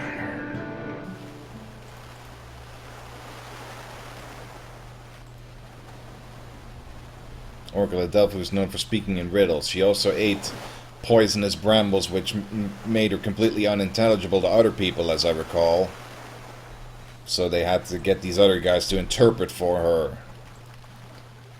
Of course, they interpreted what they thought was most convenient. I recall reading something about that at some point. There they are. You're back. Did you figure anything out? Yeah, actually, I did. I'm gonna go diving tomorrow and stop the King of the Sea people. Now that's something you didn't expect to say to anyone anytime soon. Not exactly. I'm having an oracle prepare a potion that will let me breathe underwater.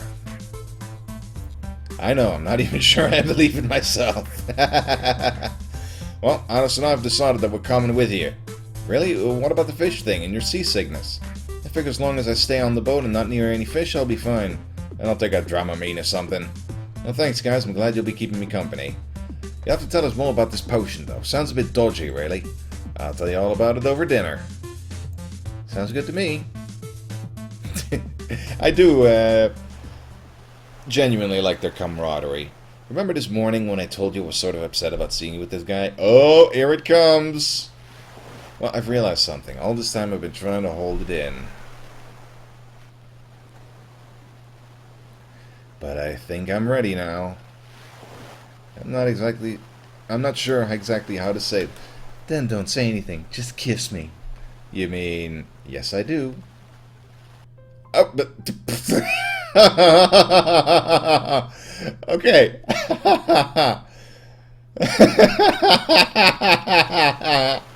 Woo! I did not expect that. Time for me to sneak out to see people and put an end to all this. Put an end to them cock blocking me.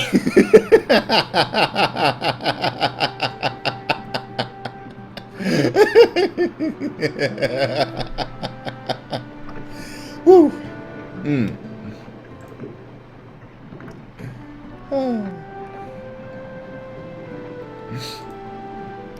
Pretty nice in here, isn't it? I know, I wish I hadn't been so reluctant to go out to sea. Feeling alright, Simon? Oh, there's no worse than after we had that ouzo the other day. Thanks again for coming out sailing. It really means a lot to me. Don't get sentimental on me now, Ben. Really, it's no problem at all. Dramamine works wonders. So how did your date go last night? Well, I'm not the type to kiss and tell. But let's just say I had a very nice time with a girl from the camp named Eliza. Wink wink, nudge nudge. Know what I mean? Know what I mean? Work the old charm on her, huh? I'll try my best. I'm a little worried about meeting the sea people. What you're doing is pretty dangerous, but I'm sure you'll be fine. I mean, after dealing with crazy ghosts and Japanese megalomaniacs with zombie armies, some people in the sea should be no trouble. Gee, when you put it like that... I guess you're right. You knew that wasn't going to get completed, did you? I don't know, Flitch. It seemed like the right time. But, yeah, nice fake out.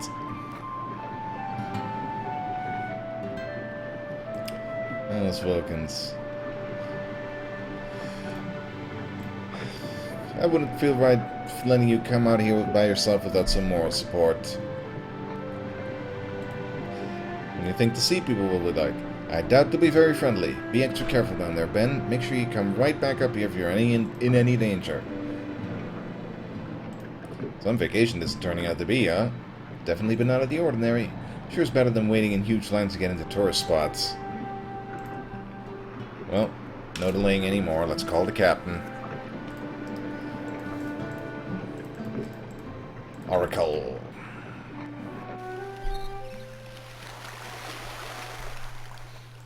What's what like, Fletchard?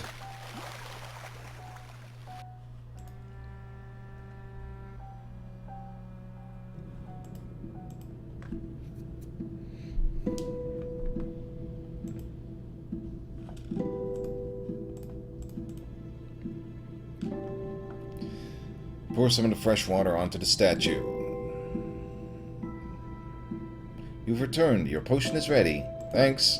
You must drink the whole potion to be able to breathe underwater. Be warned that the effect will wear off after some time. Keep that in mind. Well, she didn't say 10 minutes. So I guess Simon and Alice aren't coming with me.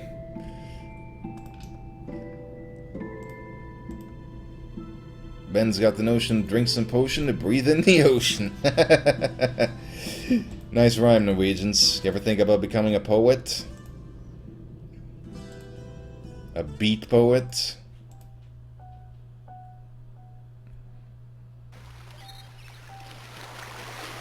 Punchline for the Monty Python sketch you referenced. What?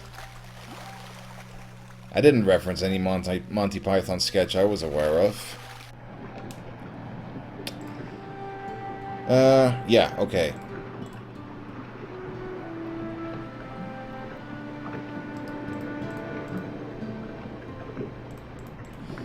Lair of the Sea People, here we come. Here we are. I hope you know what you're doing. So do I. Oh, wink, wink, nudge, nudge. Yeah. Right, yeah. Silly me. Ben might see a narwhal down there. Well, here goes nothing. Oh, God, that tastes awful. Feel any different? Not really. I guess I'll have to go underwater to see if it worked. You're just gonna go in like that? Don't you have a bathing costume or something? No, I didn't bring my trunks along. Those shoes and trousers are probably gonna weigh you down, mate. Simon, are you trying to talk me out of my pants? You caught me. I always wanted to see those manly legs of yours. Come on, guys, stop messing around. The potion isn't going to last all day. Drop him and get in that ocean before it wears off. Yes, ma'am. Better listen to the lady. Alright, here I go. Good luck, Ben. Be careful down there. Whee!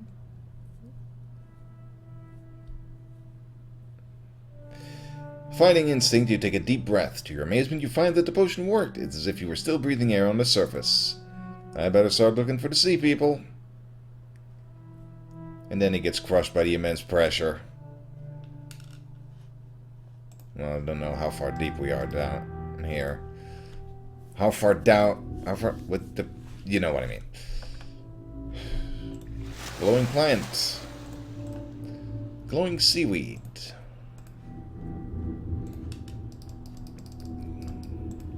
Don't want to destroy the coral reef. It might be fire coral. Is that like poisonous or something? Well, let's do some swimming around.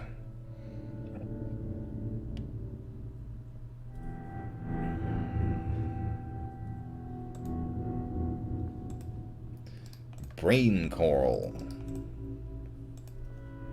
Anemones. You're not sure if they sting.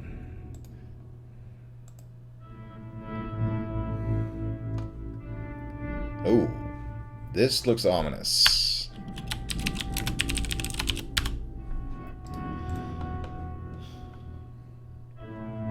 The cave painting shows a man holding some sort of glowing object that he has taken out of a box.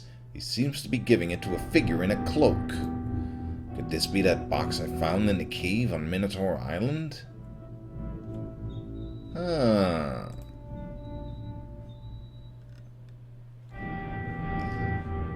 Well, of course I'm not going to be taking any notes underwater, I guess.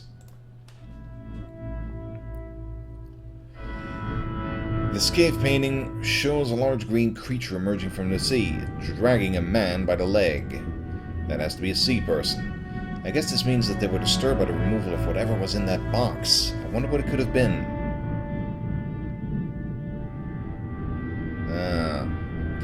Voldemort must be the reason they're so upset then. A man with red hair swimming. Is that supposed to be me? That's kind of creepy. I hope this doesn't mean I'm supposed to be naked. It's a large rock with a strange circle in the center. The circle has an indentation that resembles an 8-pointed star. Can't move the rock with your strength alone. Is there anything else in the cave I can find? Glory hole in the cave wall. You know, sea people have their needs. Who are you to judge? No, but that's probably a lock or something. Horn? No.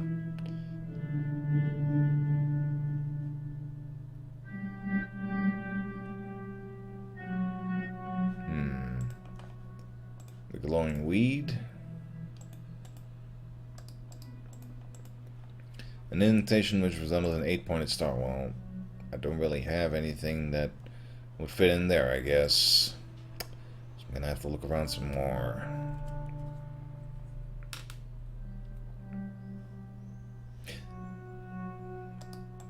A starfish. You don't need a starfish. Okay, never mind. Octopus. Just swimming up and grabbing the octopus. Oh, I didn't even see it, but I guess that makes sense, considering, you know, it would be camouflaged. An octopus is sitting on the rock, almost blending in with it.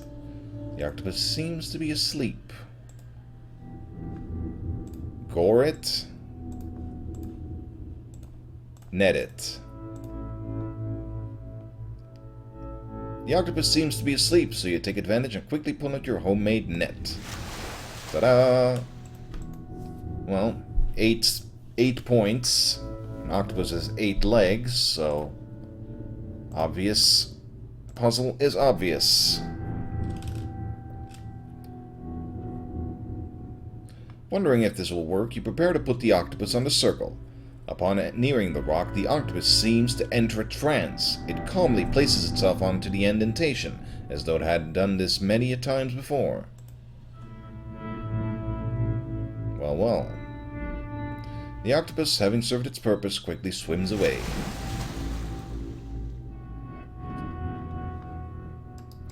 Rocks.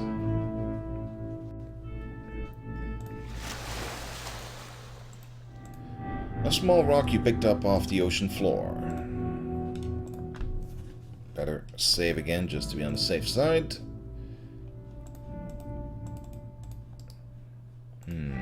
Well, let's see what's up ahead, shall we? Oh my. It's the Sea People's City. Strange. I sort of expected there to be at least one or two sea people patrolling outside. You find yourself overcome with a feeling of uneasiness. This place doesn't feel right. In fact, it feels dead. What does this mean? It's a large and prominent structure with a golden trident sticking out of the roof. You assume this must be where the king lives. The city of Atlanta. A small structure, probably not of very much importance. A medium-sized building resembling a temple stands here silently.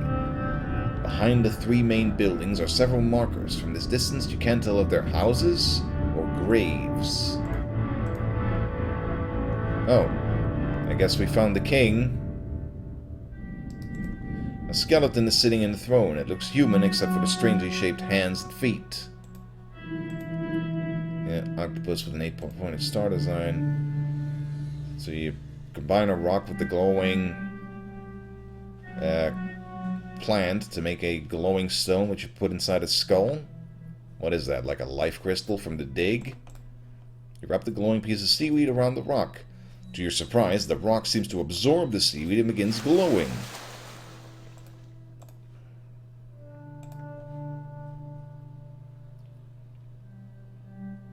Following the mural, you place the glowing rock inside the skeleton's mouth. So you are the one our prophecies spoke of. I am? Yes, the one from the surface with the hair like fire. Your arrival pleases me, for it means I may finally rest. Yet it also disturbs me, because it means that the monster has been unleashed.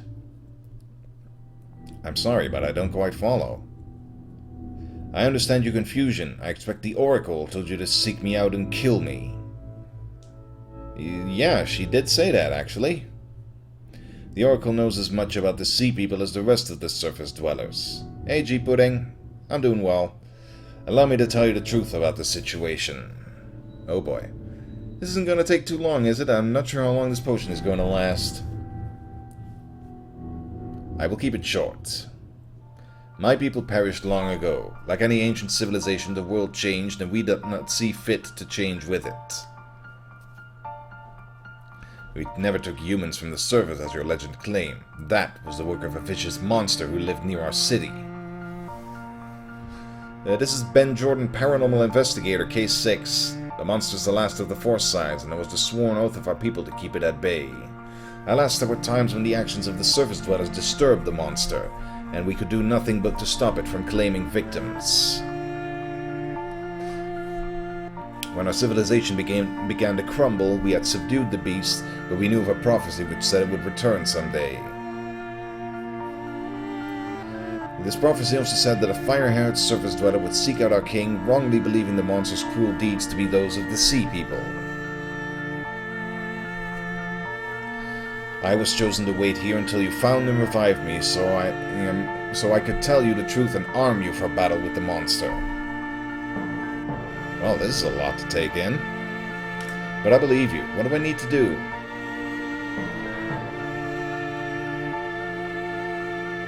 Take this trident, return to the surface, and wait on the beach tonight.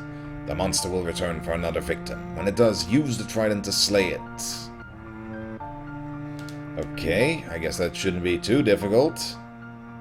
Go now, human. My thanks to you for allowing me to find rest. Good luck, and may you end the monster's infernal plague. And he's gone. Spooky. Well, so the sea people aren't responsible for all of this. They were actually nice guys the whole time. It's the last of the Forsyths, some sort of monster. I thought the Forsyths were the sea people. I thought so too, but it seems they just got a bad rap. All those legends were attributed to the sea people, but they really meant the monster. Blimey, talk about a case of mistaken identity. So what now? The sea person said the monster will be returning tonight, which means we have to wait for it. Shall we go back to Asia Anna then? It is nearly sunset.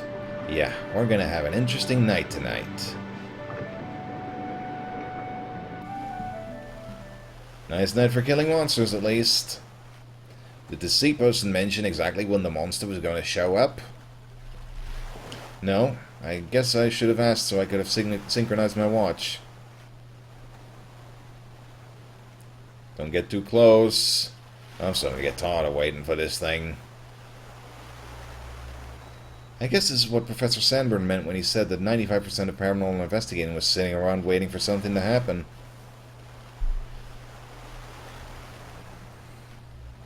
When did he say that? When we were talking to him on the beach yesterday. He also said... Yes? Ah! Called it. Simon, behind you! Holy! Simon! Uh-oh.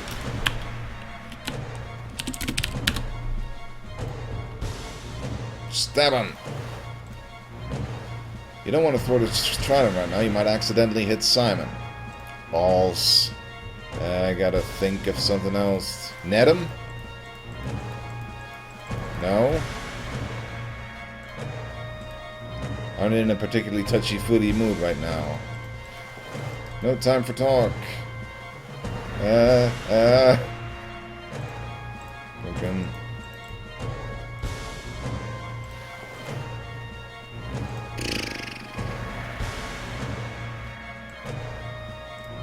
Alice! Can't walk.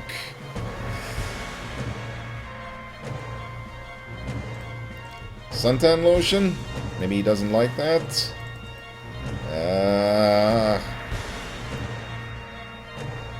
Give him the mug. Yeah. Yeah, no. Flowers? You like flowers? I already tried the suntan lotion. That doesn't work. Balls.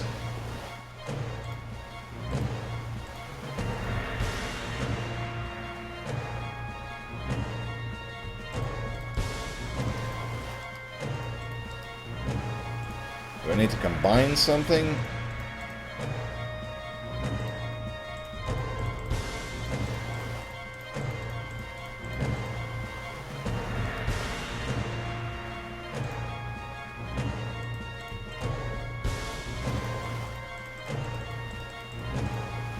I've had these things forever. They're obviously important for something. I think.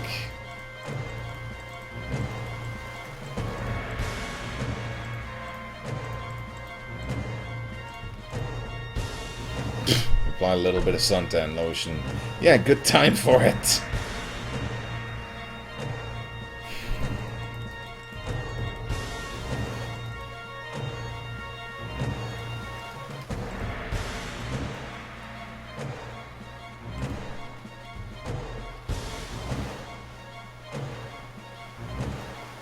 Alice looks slightly afraid, you don't say.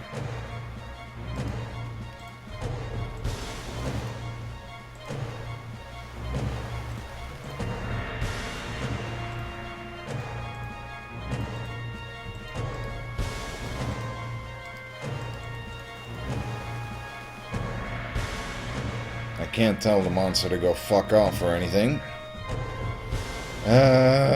Shit. Drink from the mug as you watch Simon die.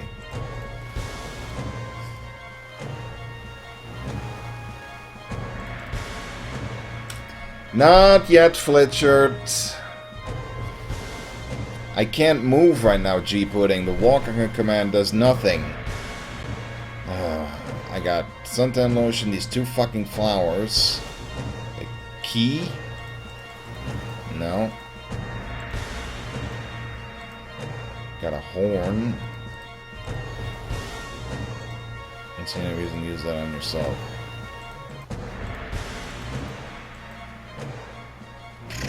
Selfish night is broken, yeah. Local butterflies would watch out now.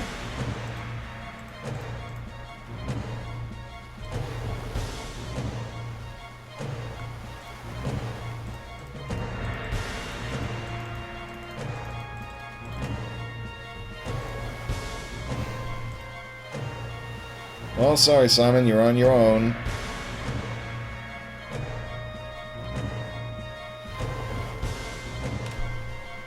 Is he actually going to die anytime soon? I've been messing around a whole lot, but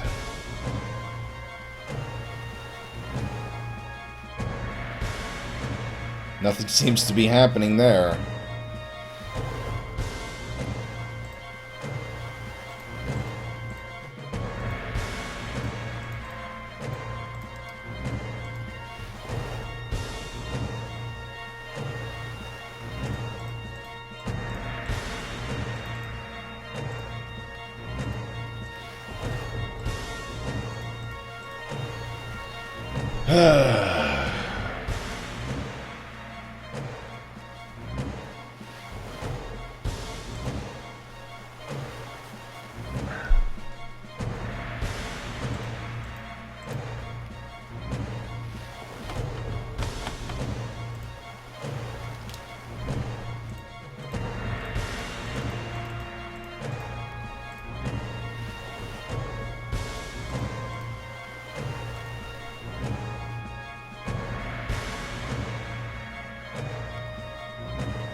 Tried the net, tried the trident, horn, key, flower,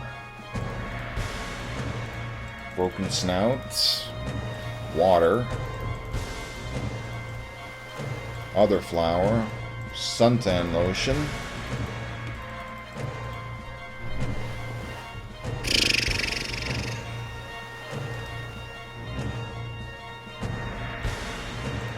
nothing in my items.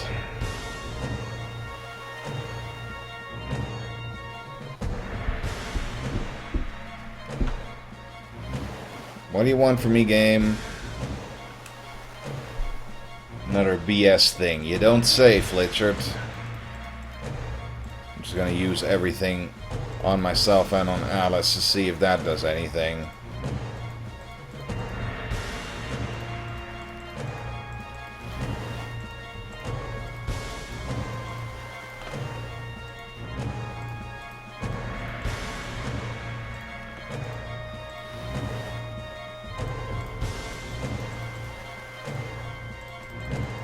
This is everything I have in my inventory right now.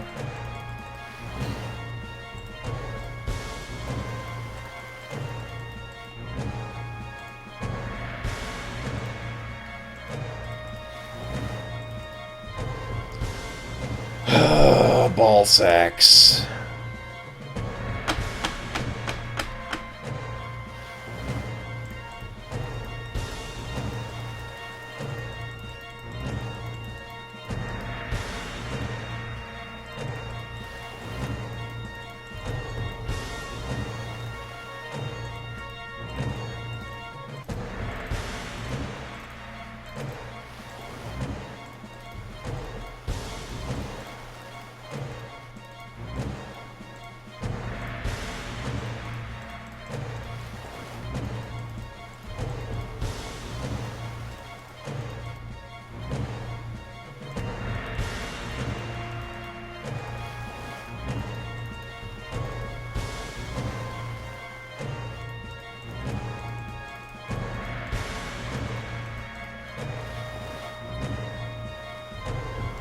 Well, I am fresh out of ideas.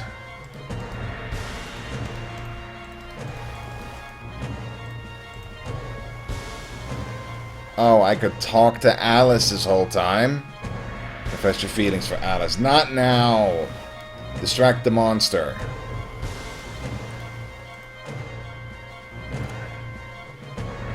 Hey, Greenie! I'm talking to you. Leave my friend alone. You did it, Alice. Now get behind me. You okay, Simon? He was working on you for a long time there. Eat trident, fish face. Kaboom. You need to work on your one-liners, mate. What would you have said? Something like, see you later, punk. Anyway, good work killing that thing. I was looking forward to spending the rest of my holiday at the bottom of the sea. Now, shall we enjoy what's left of the week? Yeah, I could use some relaxation for a change.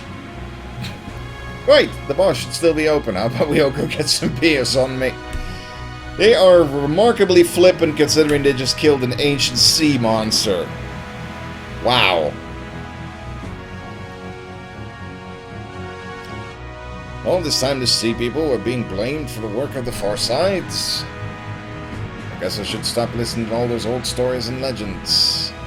I don't think you have to do that. After all, if I didn't listen to old stories and legends, I wouldn't be here right now. It's just a matter of getting the stories and legends right. Congratulations on a job well done, Mr. Jordan. Yes, you did good, kid. Couldn't have done it without you guys. Thanks for all your help. I say we have a toast. To friends, Greece, and a paranormal-free rest of our holiday. I'll drink to that. A well-deserved break for you three, surely. Will you be staying in Asia this week, Professor? Alas, I wish I could spend more time with you, but unfortunately I must return to Oxford tomorrow. Well then, more drinks. To celebrate Professor Sanborn's safe journey home tomorrow. Excuse me, will you guys? I'll be back in a few minutes.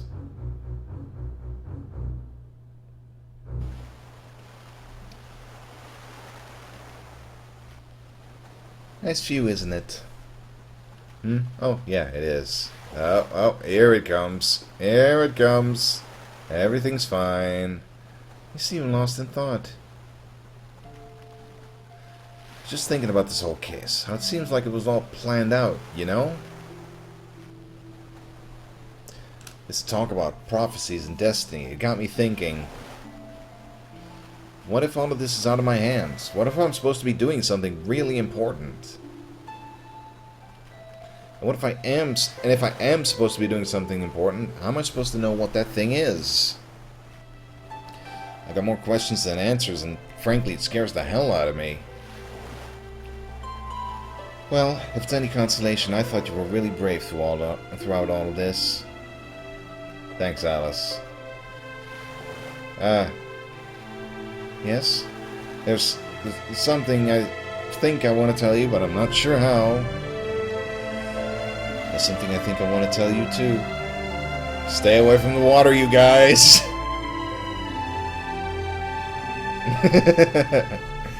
Hell. Well, it's a bloody time. Simon, if you say one word... Well, me, I wouldn't dream of saying I told you so. Your beers are getting warm if your lovebirds want to come back to the celebration. I think I've managed to convince Professor Sanborn to try some ouzo.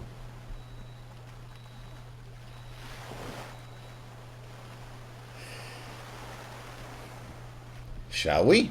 Yeah, let's go. Aww.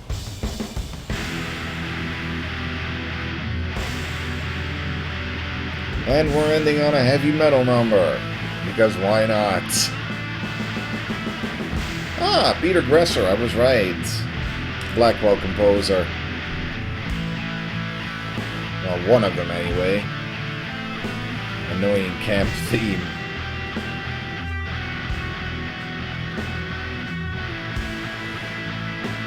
Song for the Sea. That's what we're listening to right now, I reckon. Yeah, this one was a bit of a letdown compared to what we had last time. A lot of busy work, a lot of flitting back and forth between locations, kind of an, yeah, rewarding payoff. I could say the same thing about the last one in regards to the payoff, but at least that had a proper build-up. This one was just, meh. Oh well, can't win them all, I guess.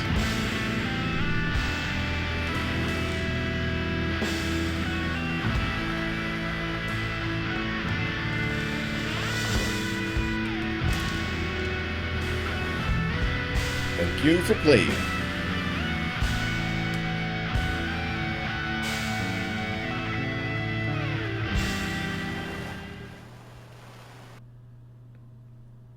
Huh. And that's how we end. On a whole lot of nothing. Oh well. That's the way the cookie crumbles.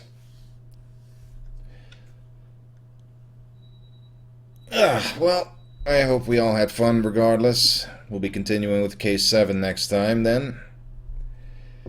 7 out of 8. We're getting close to the end. Hopefully next time will be better.